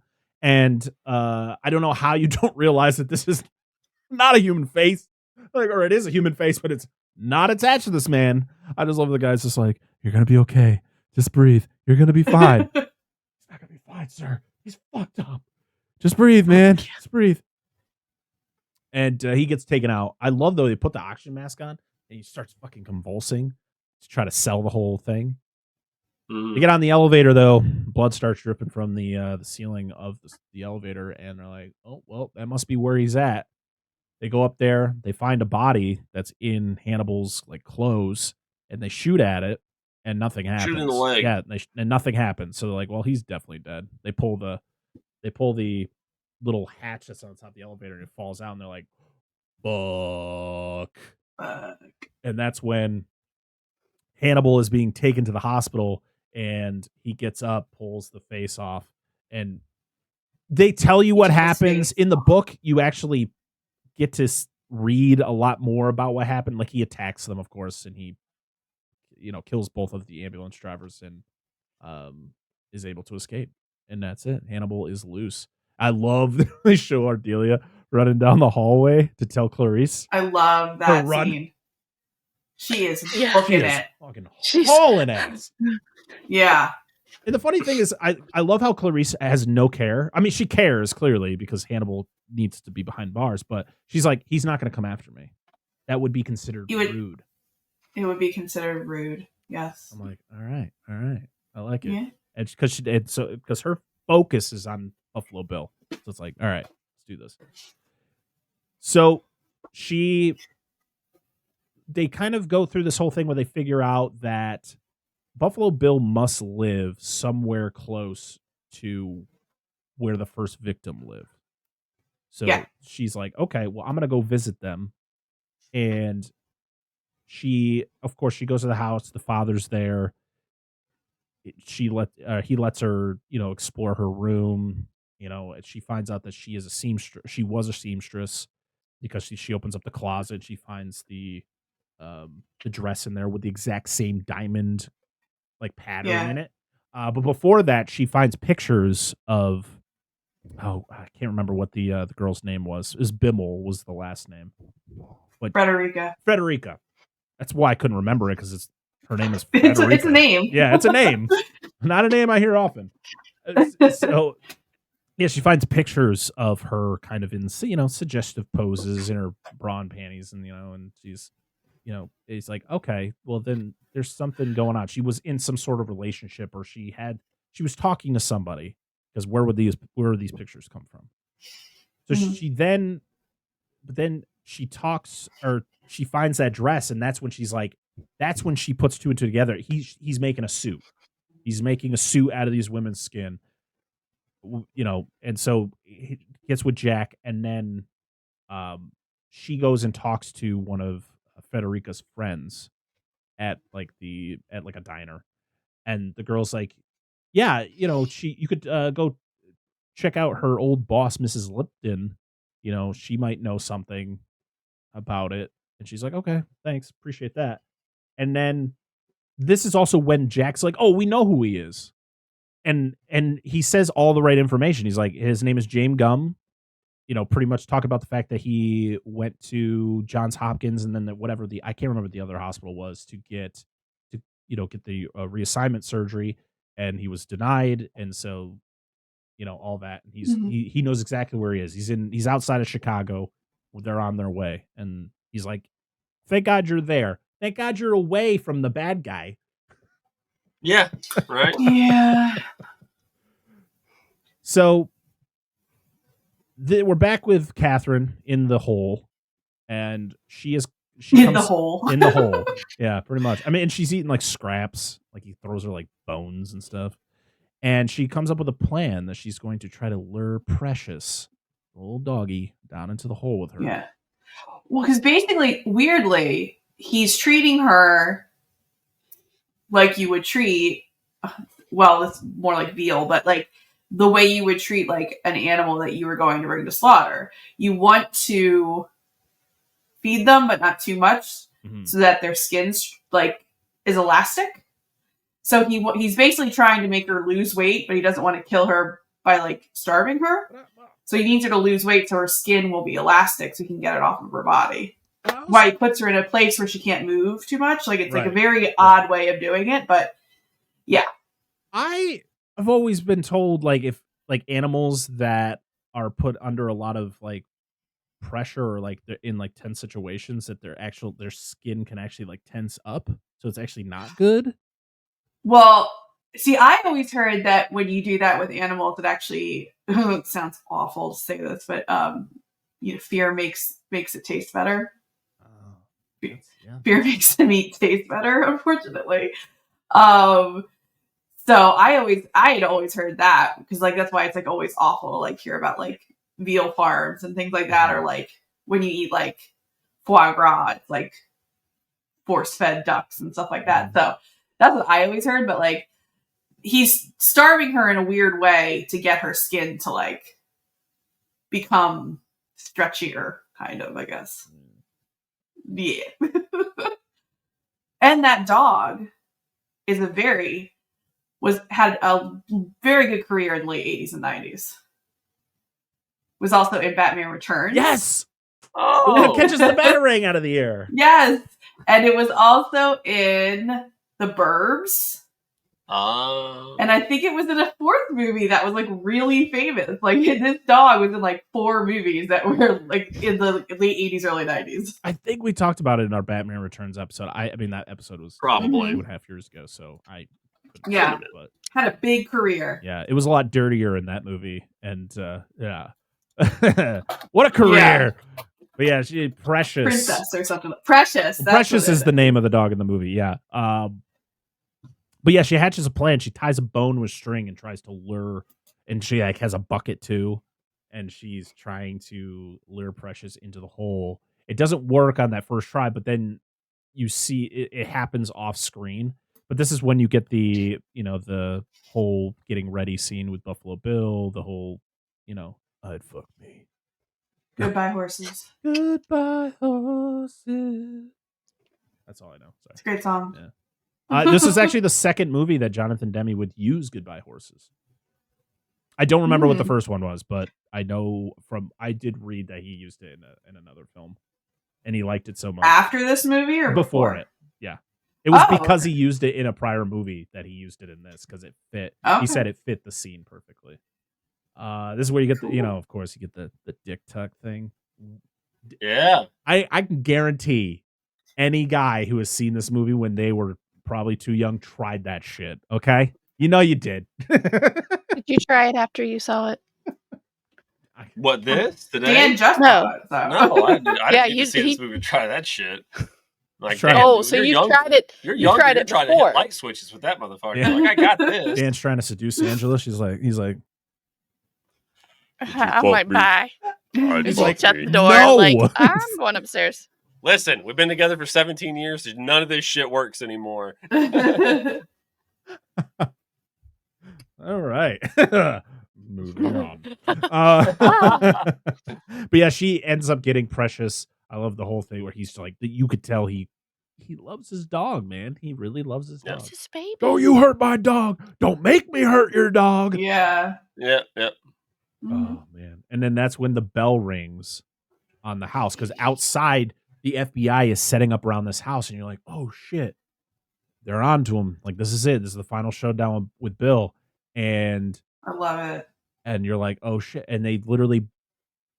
I love the bell, though. Like, ringing the doorbell and it's like that horrible bell sound in the basement. And you're like, holy shit. And he goes upstairs and...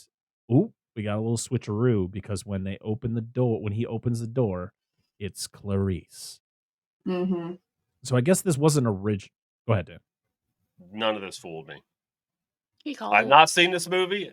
This didn't fool me one bit. You know how exactly I knew it didn't fool me? That house is too fucking nice to have that kind of basement. When he rolled up the outside of the house, I'm like, this isn't the house. I knew it 100%. Oh. It's not the fucking house. No house is going to have it. You can tell all those structures in that house are old as fuck. They're not like he just built them and put them together. Like, no. That is intentionally in that home, and that home's way too new. There is a lady that has videotaped herself, recorded, whatever you want to call it nowadays. She dug a tunnel under her house in a nice neighborhood. You can do it, but She did it herself. You can do it, but I'm talking about everything else in the home. Mm-hmm. The basement wouldn't look like that in a newer home. The wiring, you can see the wiring in the walls going down to his little bell thing is all old wiring. It would not look that way. Yeah, I was not fooled by it. Mm-hmm. I get what they were going for. Most people probably don't pay attention. That's like dumb little shit that I notice. But yeah, I mean, I guess it's fine that you weren't fooled by it, because I think it ultimately, even if you haven't seen this movie, you know the fact that Clarice is the one who has the final showdown with Bill. So yeah, I didn't know that. I don't know. I mean, I feel like it probably. I mean, based on like the internet and the way that video, like, it's one of the most popular like plot twists in a movie, even if you but also I don't think a lot of people are probably looking at it with that kind of eye, Dan, where you're like, that's not the fuck you, you're not gonna trick me. You bastard. My dad points it out all the time. Well, I wasn't mad about it. I was like, oh, it's just not right. Like I wasn't like, oh, this movie's suddenly worse because throwing of that. Tomatoes at your TV. Fuck you. That's right. He could have done this all himself. He could have been a DIYer. Hey, have you seen Barbarian? Mm-hmm. Nice house. Listen, terrifying tunnels. Anyway, listen, I agree. I've not seen it, but I know what happens. The one house in Reanimator, he has that whole like thing down in Reanimator below. Where the not Reanimator? No, the whole lab in the house, and it doesn't look like the lab fits in the house. What was that? I don't remember. Lawnmower Man? We just not recently watched it, but we have watched it and covered it. Oh, fudge. Give me other context about the film. Without the title. You'll think of it, Angela. Just keep thinking about it. But I see what Dan's saying. It's more like, it's like the knob and tube wiring and stuff like that. Like, knob and tube wiring is like, she'll figure it out. Even the going up, it's like upstairs to like his door coming downstairs, like none of it matches. And like, it's not so much that like that stuff wouldn't fit. It's just like, it's like the old school wiring and like the exposed, everything's exposed. Exactly. And like in newer houses, it's not like that. So even if it was, I mean, let's just say this was like a house from the 80s, which would have been still relatively new at the time this was made. The downstairs room would have just been concrete walls and stuff. And like, you could tell just how the base was constructed. It was like old brick and stuff like that and cinder block, like not like the cinder block we have now, but anyway, whatever. It's fine. It didn't ruin it for me. It's just dumb shit that I noticed. This old house. No. This old house. Yes. Now back to this old house. I love that. So Clarice, of course, is looking for Mrs. Lippman. He says that Mrs. Lippman doesn't live here anymore, or she died, and he kind of took the house over. And but he can get info to her son. You know, she can talk to her son and maybe get something helpful. You get the whole thing where Clarice is telling him about like what she's investigating, and he's like, "Oh yeah, she's some sort of big fat person. She a great big fat person." Yeah, like yes, she was big. Yes, she was a bigger girl. Jesus. But she no tact. She figures it out really quick because he doesn't really hide things very well in his house. Like he has like the plastic wrap on the counter. He has a bunch of sewing stuff on the table, and the house is. But he just looks and sounds like a psycho. Oh, absolutely! The fucking house. Like his voice is like if you told me that was the same guy from Monk, like no, same guy from The Hills Have Eyes remake. He clearly doesn't entertain. No. Dude, you know that house smells too. Oh, top ass! It has to. It's just disgusting. All over. There's like rats that live upstairs. They're named Heckle and Jekyll or something. It's probably really. I feel like it's really humid in the house too because of the moths, and then you've got like the decomposing body in the tub, which is Mrs. Lippman. Did you know that? Mm-hmm. Yeah. Yes. Did not And know that. then, Don't do just that. like food everywhere. This guy's just gross. I've been in a house like that. Mm. With a decomposing body in the tub. There could have been. I don't. I mean, fucking I know. will be in that house in August. No, I'm kidding. Well, I'm jealous. I will. That's cool. We want to know about how your experience goes for sure. Remember Lance's old house, the limestone one? We got stuck in the car during the tornado. The one that you wouldn't let me go inside because he moved out because the fridge. Well, he moved out because he ran out of dishes.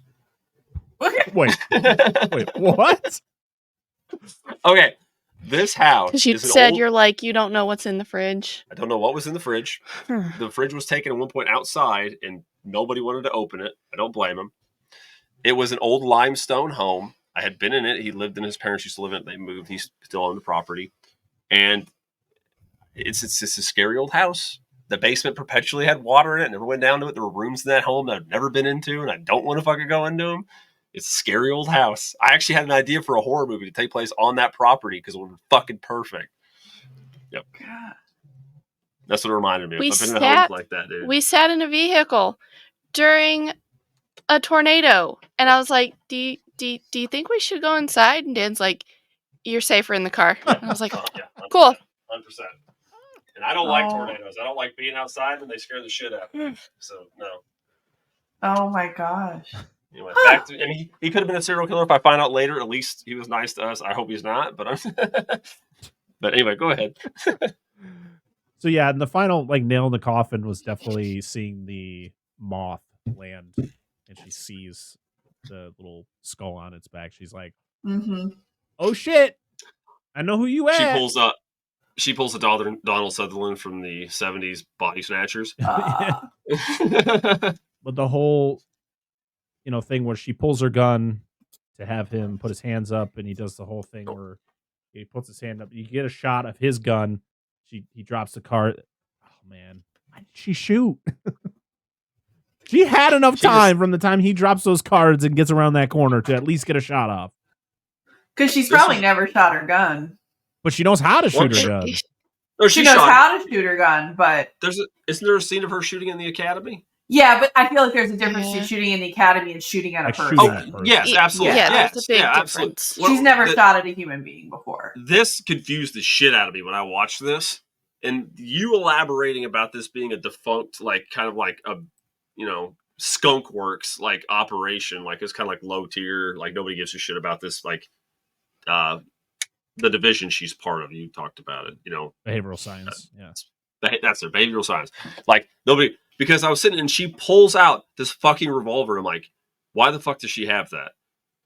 One thing is the FBI started transitioning from revolvers, and most fire enforcement agencies switched from firearms to revolvers sometime around the mid to late 80s, because revolvers are great, but they're honestly more of a novelty more often than not. And I'm sure revolver people listening to this will probably get pissed at me for saying that. Maybe that's what she wanted. Maybe But it's because she wasn't actually a full-fledged FBI agent. She was given the older equipment because they were a lower tier division of the FBI, and she was a new person. She's like, here, this is what you're going to use some of our older hardware. You're not getting the new semi-automatics, blah, blah, blah, blah, blah. We don't care about you, so here's the shitty stuff. You still get don't get me wrong, revolvers still work, and they're great, and they're dependable. If you fire with them and the shot fucks up, it'll go right to the next shot. You don't have to worry about jam, rack, Mm-hmm. try to clear it in the middle of a stressful situation. But you only got 6 shots. And when you're in a stressful situation, you might need more than 6 fucking shots. Yeah. I'm just saying. Anyway, carry on. Yeah, so she chases him to the basement, of course, very very slowly. But yeah, I would have been like, yep, nope. I'm gonna go call someone. I know where he is, but I think it was the fact that Catherine was there is the reason she goes down there. And of course, Catherine is going ballistic because she hears. So Claurice makes herself known, so she knows someone's there, and Catherine is just like, "Get me the fuck out of here!" And I love it. It's like, I have to go because I gotta go find this guy. I'll be back. You're gonna be fine. And she's like, you stupid bitch, get back here. Yeah.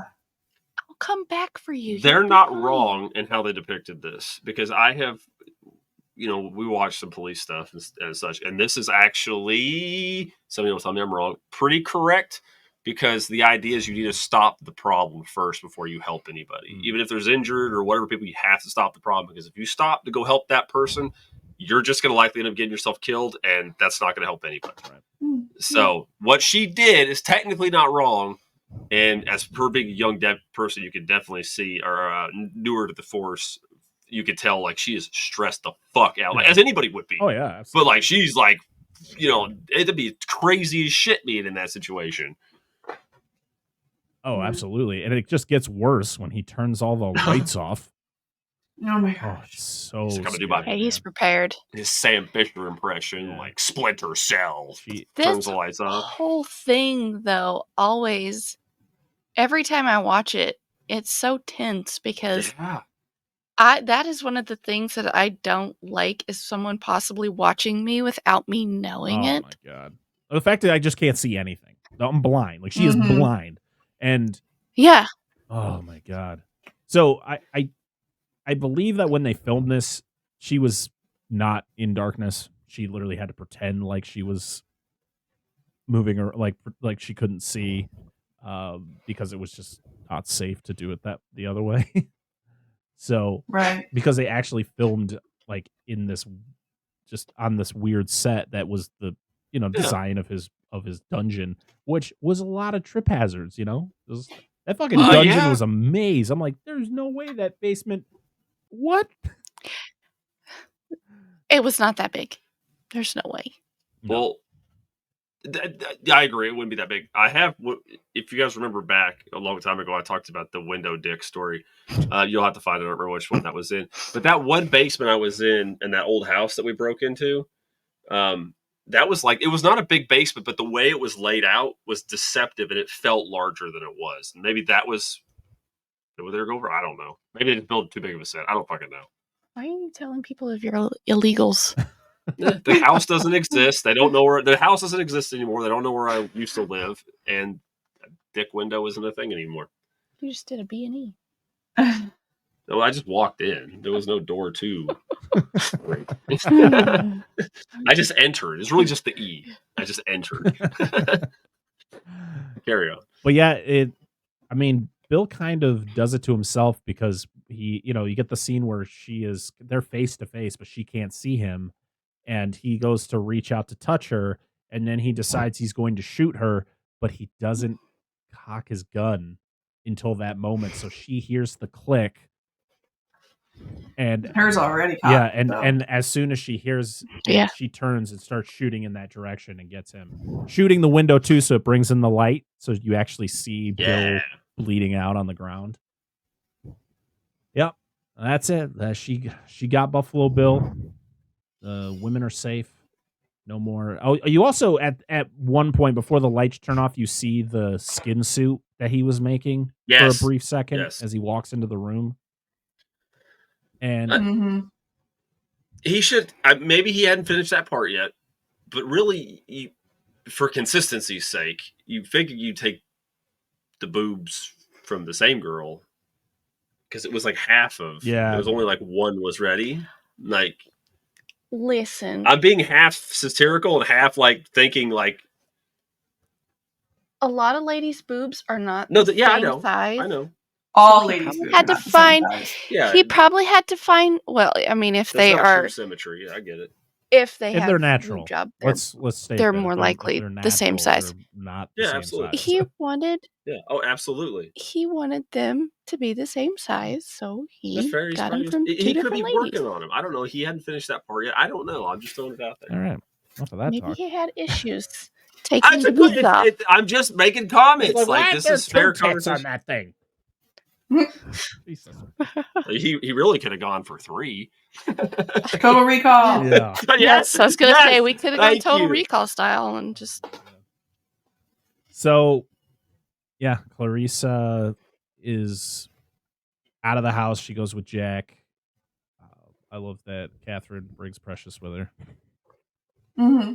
Which in the show, her dog, Claurice, she keeps Precious. Like Precious is her dog, but her mom takes care of it most of the time, because in the entire run of the only season it had, Catherine is literally like living in her room, like going through some extreme PTSD, like dealing with some dark shit. Yeah.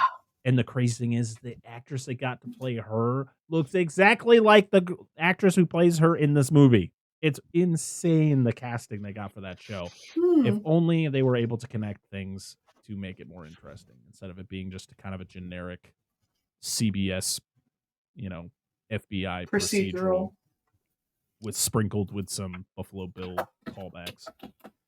So Claurice graduates from the FBI. She is now a full-fledged agent. She is going to be working with Jack. She, I like that Pilser and Rodin are there, the two guys from the museum, which in the book they're there as well, but it's literally mostly because Pilser and Claurice are in a relationship, or at least starting a relationship. So he's kind of there for support.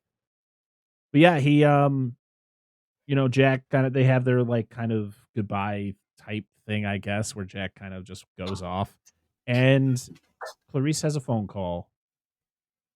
Hello, Claurice. Have the lambs stopped screaming?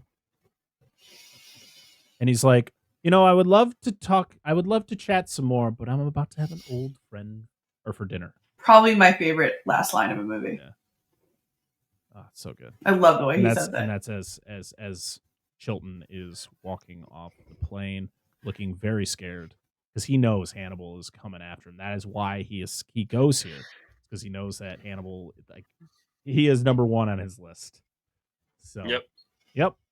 And then that's it. That's and the Anthony Held, who plays Chilton in this, comes back for Red Dragon in 2002, along with Anthony Hopkins and Frankie Faison. So that's pretty cool, because it is a prequel to this. So they got them back. They just look older, even though it takes place technically. I think so. The books were a 7-year difference, so I think it's like 7. Yeah, I think that books actually coincide with like the actual years they were released. So yeah, so that's it. That is The Silence of the Lambs from 1991. Now it's time to share our final thoughts on the movie before we get to comments on the good old interwebs. So, Alli, why don't you start us off? What are your final thoughts on Silence of the Lambs? I mean, I love it. I think it's a perfect movie. I gotta say, I love Jonathan Demme. I think he's a great director, and R.I.P. Jodie Foster is always just a solid choice. I'm a huge fan of hers. It still freaks me out, which I think is always good, especially the dark vision, night vision. What is it? Night vision? Yeah.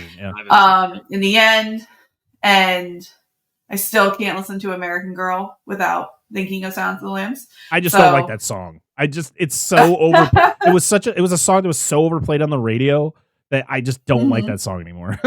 I don't like. That's Tom Petty, right? It's Tom Petty. Okay, that's another reason. I was not a big Tom Petty fan. So.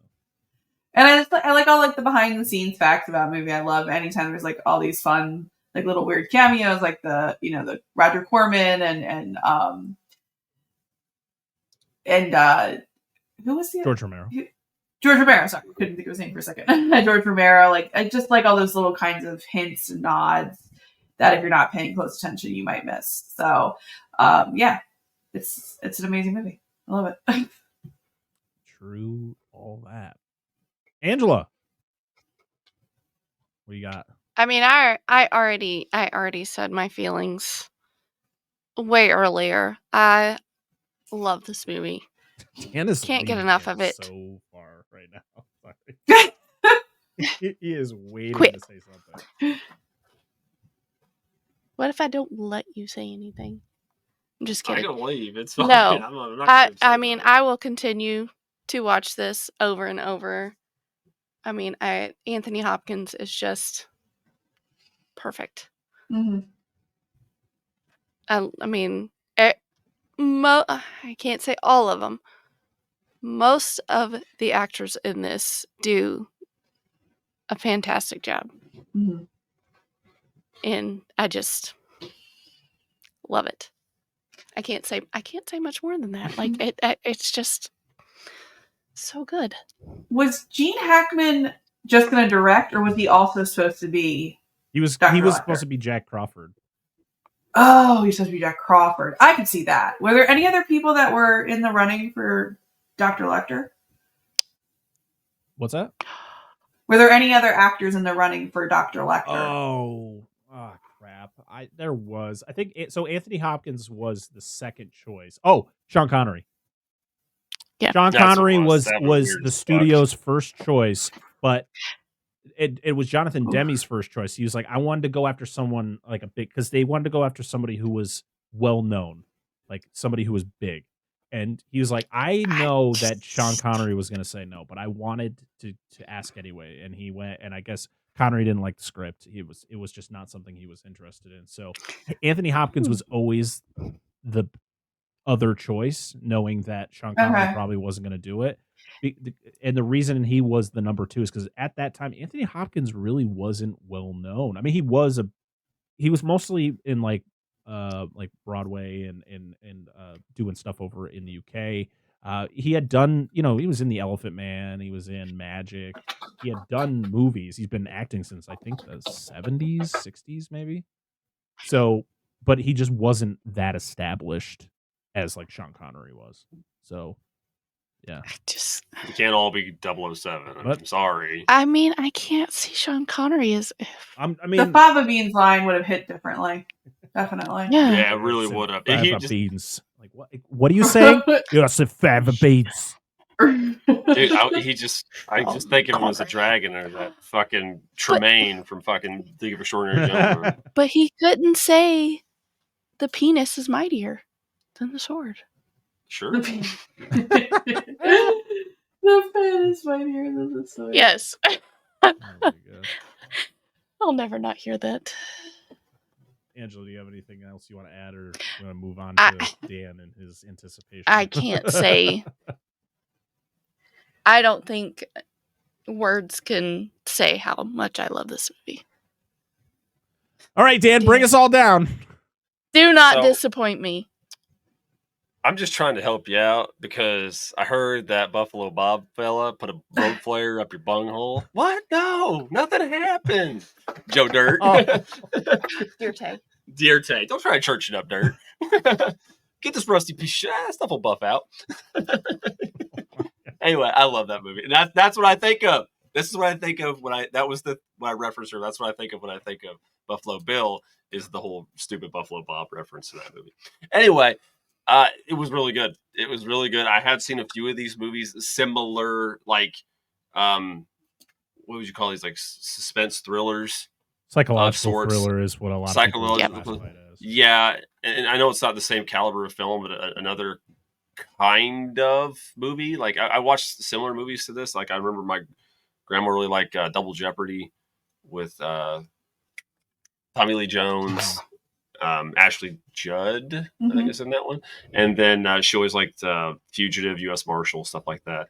And I know not exactly the same, but like it kind of like that line. So yeah, it was really good. I really enjoyed it. I thought all the actors were great. I'm not going to regurgitate anything people said here, but I will say one thing is, even though he's creepy as fuck in this movie, I really like how Ted Levine did Buffalo Bill. Yes. Not necessarily by what he says, but how he speaks, which I think is just how he speaks. Because when he was the villain and one of the villains in Fallen Kingdom, he just had that way about how he talks, and he sounds like people I know, like, or I've like not being like a serial killer, but how his dialect is, how he talks. It's very like some strange people. I'm trying to say this to not sound like I'm being mean, but like, Just almost saying. like a more simple dialect how he speaks. Like if people like quote unquote less intelligent people, or like simple folk, if you will. I don't know why I'm trying to say this, but not quite Southern, but there's just a way of how he talks. Oh. And but that's just people I knew growing up, like, because it's just we do a lot of people, lower income people and stuff like that, or people who just like lived out in the country, like country folk. That's what he reminds me of, but not have the Southern accent. Just how he talks, how he carries himself in certain conversations. And I like him. I think he's a good actor. And I don't know where I was going with that. I'm sure I've offended somebody, but that's nothing new. But everybody else did really good. And it's good. It did the pacing's well. It really done really well. The suspense is done really well. Like, there's a moment, like, especially going through the house when you're like, oh shit, what's going on? And like, when's something going to happen? They really fucking dangle the carrot on you and, draw it out. It's good. It's a really good movie. I'm glad. I glad we, Alli was brought in and we got to watch it and I got to experience it. It's a good time. You're welcome. Thanks, wife. As soon as Angela picked Silence of the Lambs, there was no other podcast I was going to reach out to.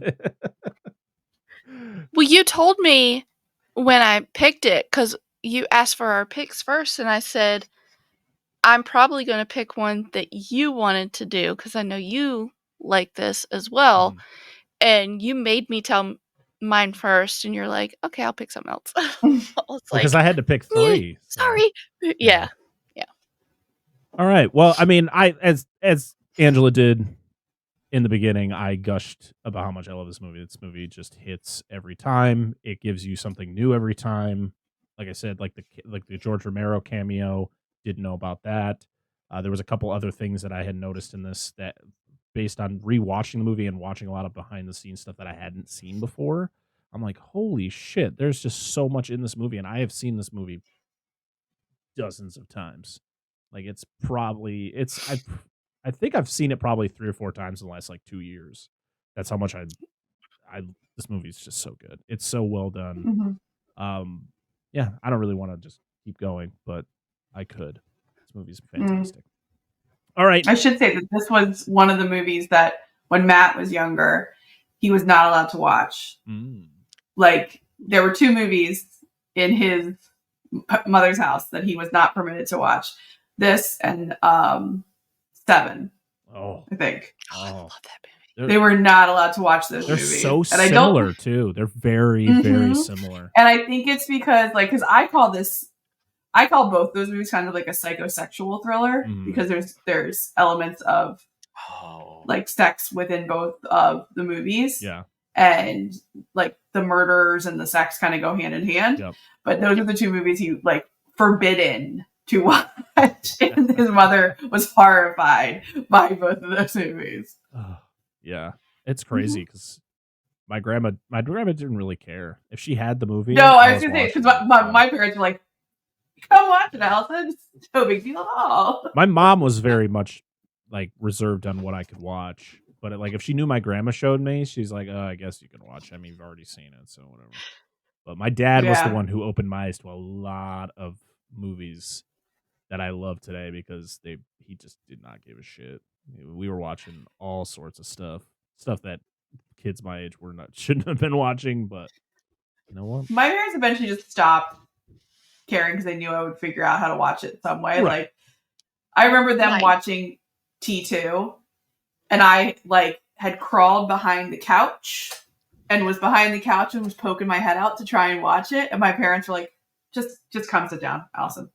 We're not going to even stop you anymore. That's funny because like when it comes to watching movies at home, I have 3 relatively younger kids. My oldest is 12 and my youngest is 2.5. So they're like a movie like Terminator 2, I would just throw on. I don't care. Like, I don't care if any of my kids saw, like, if they walk through and see something.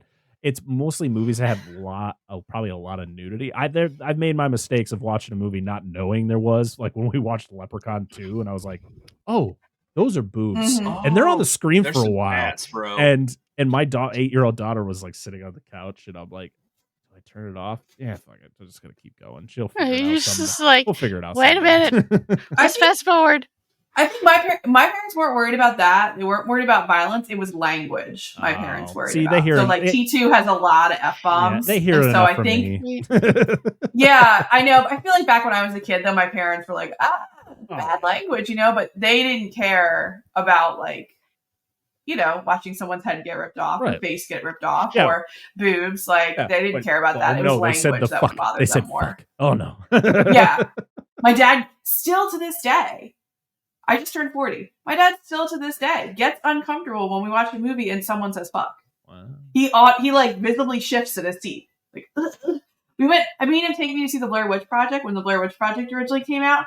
Every time they said fuck, which was a lot in the Blair Witch Project, he giggled. I'm like, Dad, stop giggling. I know what fuck means. Yeah. My dad, my we're not allowed to cuss in front of my parents. Like, they know we do, but we try and kind of not Oh yeah, I near can't them. even censor myself anymore. My oldest brother said shit in front of my dad, and I thought my dad was going to lose it laughing. I was like, Dad. Usually we get in trouble for saying that shit. No, it's We the can't even say giggling. but in front of my grandmother. She's like, it's Oh. backside. I'm Oh like, my gosh, "Okay, that's funny. okay." I'm the one that slips up. I don't give a shit. I'm like, sorry. I said damn in front of my mom one day, and she just kind of went, okay, whatever. Fuck is I was probably like, the whoa, most used whoa. word in my vocabulary. Mhm. I just get into if I get into a comfortable. My thing is if I get into a comfortable conversation with somebody, I think that's why I say it so much on the show, and I just don't care anymore. Like at first, I was like, should we just stop? Like, maybe not say it as much, but it's like, nah, this is what the show is. We're just having conversation, and like when I get into a comfortable conversation with people that I'm, comfortable talking to, that's when fuck is just. It's like every 3 or 4 words. And it's not even the fact it's like, oh yeah, I just like saying it. It's cool. Like, no, I'm 32 years old. Why the hell do I want to do that? It's just naturally comes out of my mouth. Yeah. Yep. It's true. And people are offended by it. I mean, I'm not sorry because Don't Another listen. podcast. I don't care. Yeah. I mean, our daughter calls us out every time we slip up and say something. She's like, oh, Daddy, that's a bad word. Mhm. My daughter does that sometimes too. Yeah. I'm like, you're 8. It's okay. I try not to for in front of them, but it's it happens. Yeah.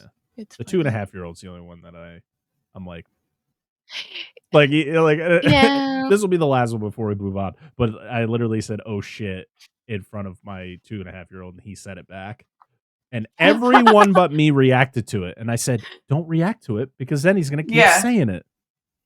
We do. We have to cover our faces to not laugh when It's hilarious. they accidentally say it, and it's like, Yeah, nope. Kids cursing is the Nope. funniest thing ever. it's so funny. It is. That and Dude. falling down when you know they Kids don't get cursing hurt. and falling down. They just fall Yep. down. You know they didn't get hurt. You're like, I literally am like, Yep. Mm-hmm. Don't say, "Are you You- okay?" Because then they'll start I crying. do when my kids fall down because you know some kids will milk it. Like they'll fall down. I'll just like I'll look at them and they'll get up and they'll look at me like waiting for a reaction. I'm like, you good? Nope. I'm like, yeah, all right. yeah, he'll fall down sometimes. I go, "You okay?" He goes, "No," but then gets back up and starts running around again. Yeah. I'm like, okay, you're fine. We did that Are so you much. bleeding out? You're good. No, we did that so much with our kids. They'll fall down and you'll hear them scream, "I'm okay." Yeah. All right. Yeah, we'll get that. Yeah, sorry. Let's head over to the internet, to the social medias, where you can find us at Dissect That Film over on all the social medias: X, Instagram, Threads, Facebook, TikTok.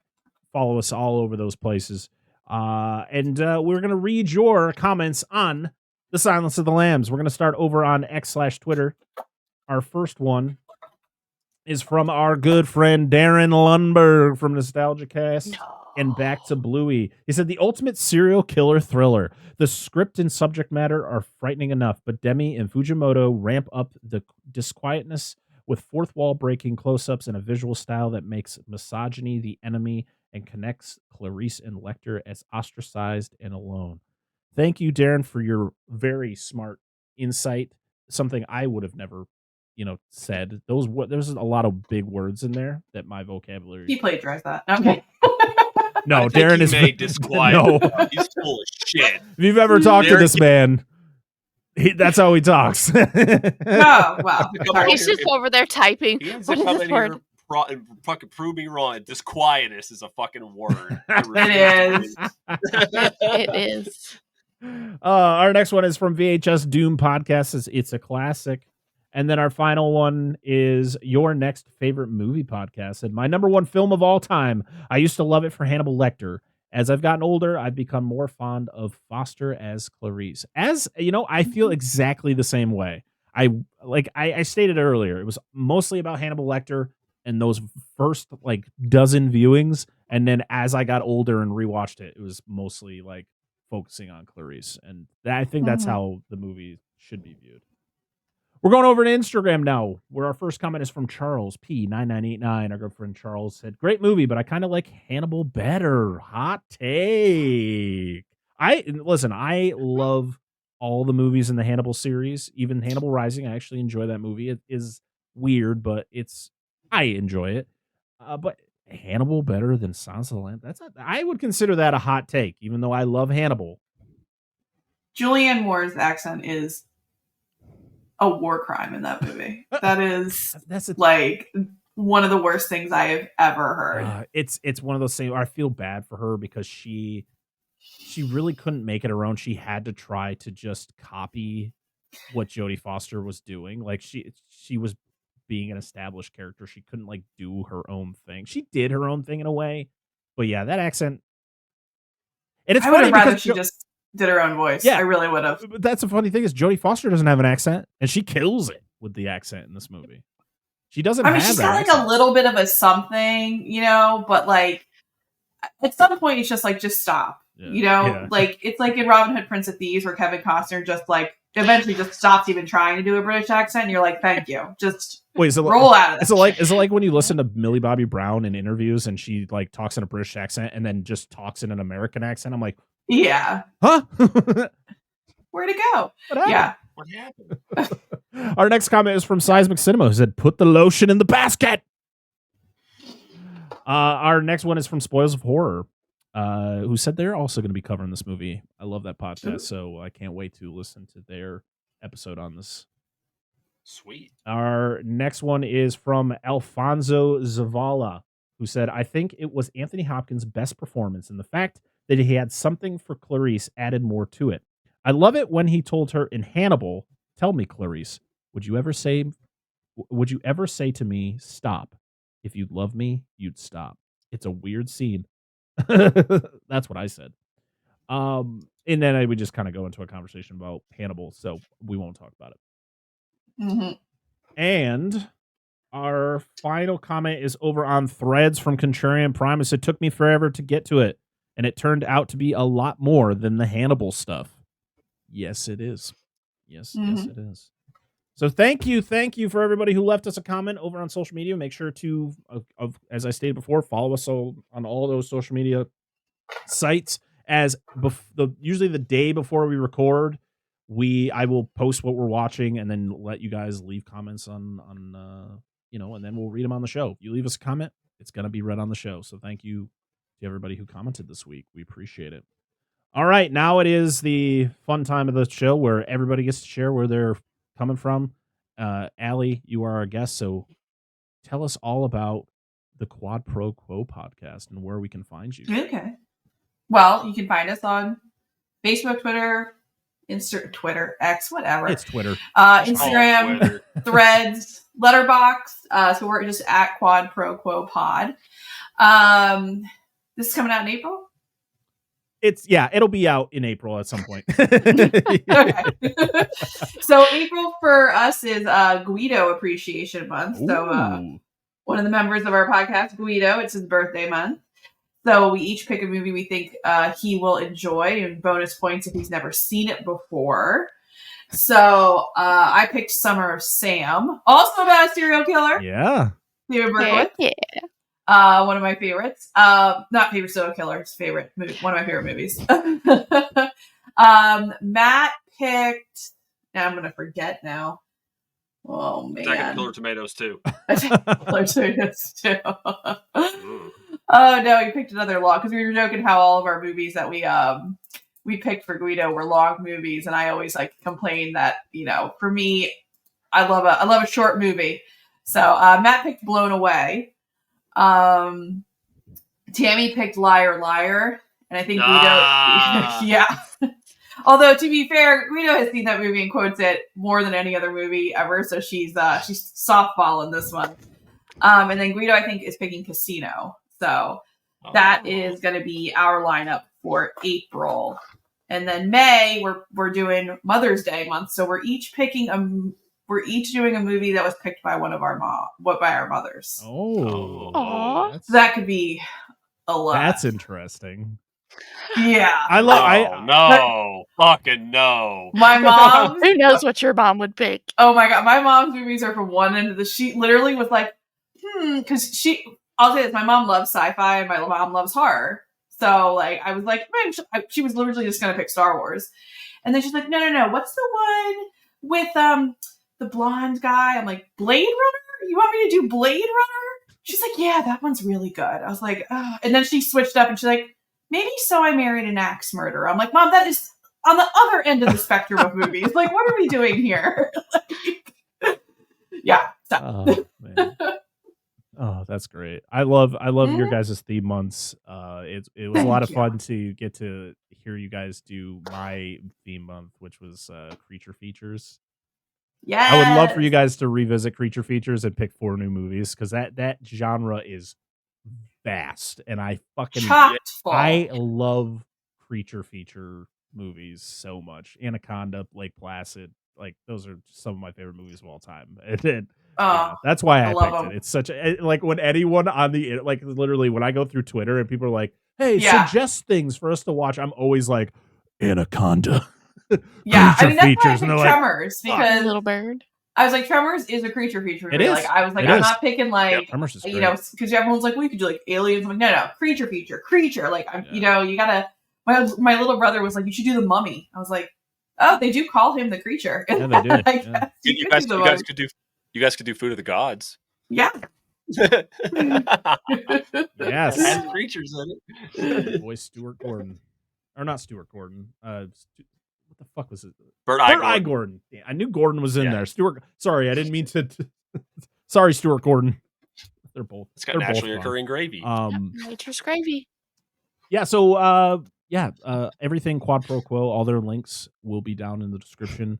Please check it out. It's a fantastic show. It is one of my weekly listens. It's hilarious.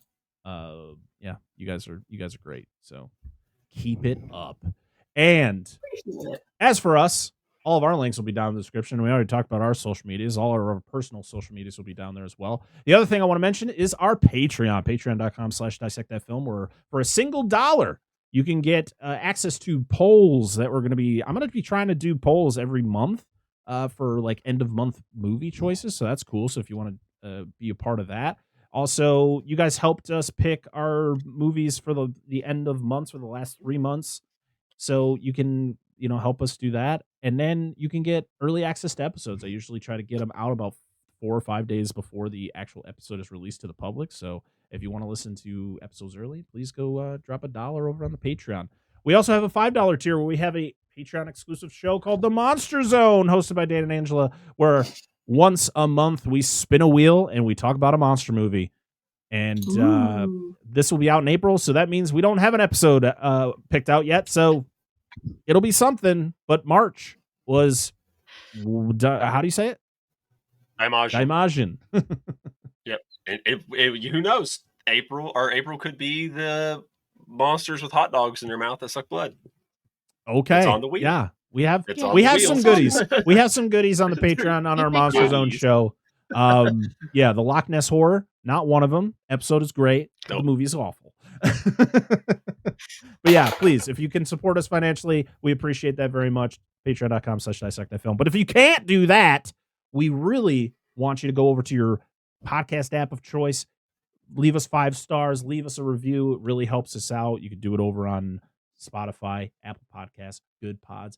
Freaking Quad Pro Quo killing it over on Good Pods right now. One of the top podcasts on the app. And that's not even a joke. That's in all seriousness. So yeah, go to any of those. Leave us review, ratings. And if you want to see our lovely faces as we do these wonderful episodes, you can go over to youtube.com/dissectthatfilm. Drop us a free sub. Lit, not like a sandwich, but like hit the subscribe button. Please. And leave us a comment on what you thought of the episode. If you want to leave suggestions on what you would want to see on the show, you can also email us at dissectthatfilm@gmail.com, which never gets used. But hey, you can email us if you want to suggest some stuff or just say hi. That'd be cool. And I think that's about it. Am I missing anything? I'm usually bad at this. You call them subs? Subs. You want to get some? Yeah, leave us some subs. They're free, guys. Please. It's all free. It's all free over on YouTube. You don't have to pay for nothing. Yeah. All right, everybody. I think that's about it for us. And until next time, I am Brett Parker. Oh, wait. I didn't talk about what we're doing next week. Reverse. Next week is week 2 of our month of 1991 series. we will. Jesus, we're going to be talking about a movie that is, as Allie was just talking about with her mom's suggestion in movies, how they're both on opposite side of the spectrum here. We're going from this movie to 1991's The Guyver, starring Mark Hamill. Gotta get it right. And we're going to have a special guest. We have Tony, the famous Tony from Hack the Movies, on the episode to talk about it with us. So we are very excited for that. Not that it's not already recorded already, but yeah, we're very excited. Okay. No, we haven't talked to We Tony. showed our yet. hands, Let's guys. talk I about don't know what to do with them. it. See my hands? All They're right. clean.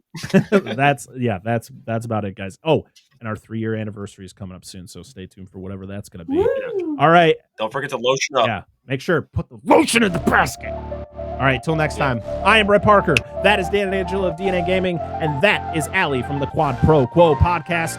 And this has been another episode of the Dissect That Film Podcast. We'll see you all again next time. Bye-bye.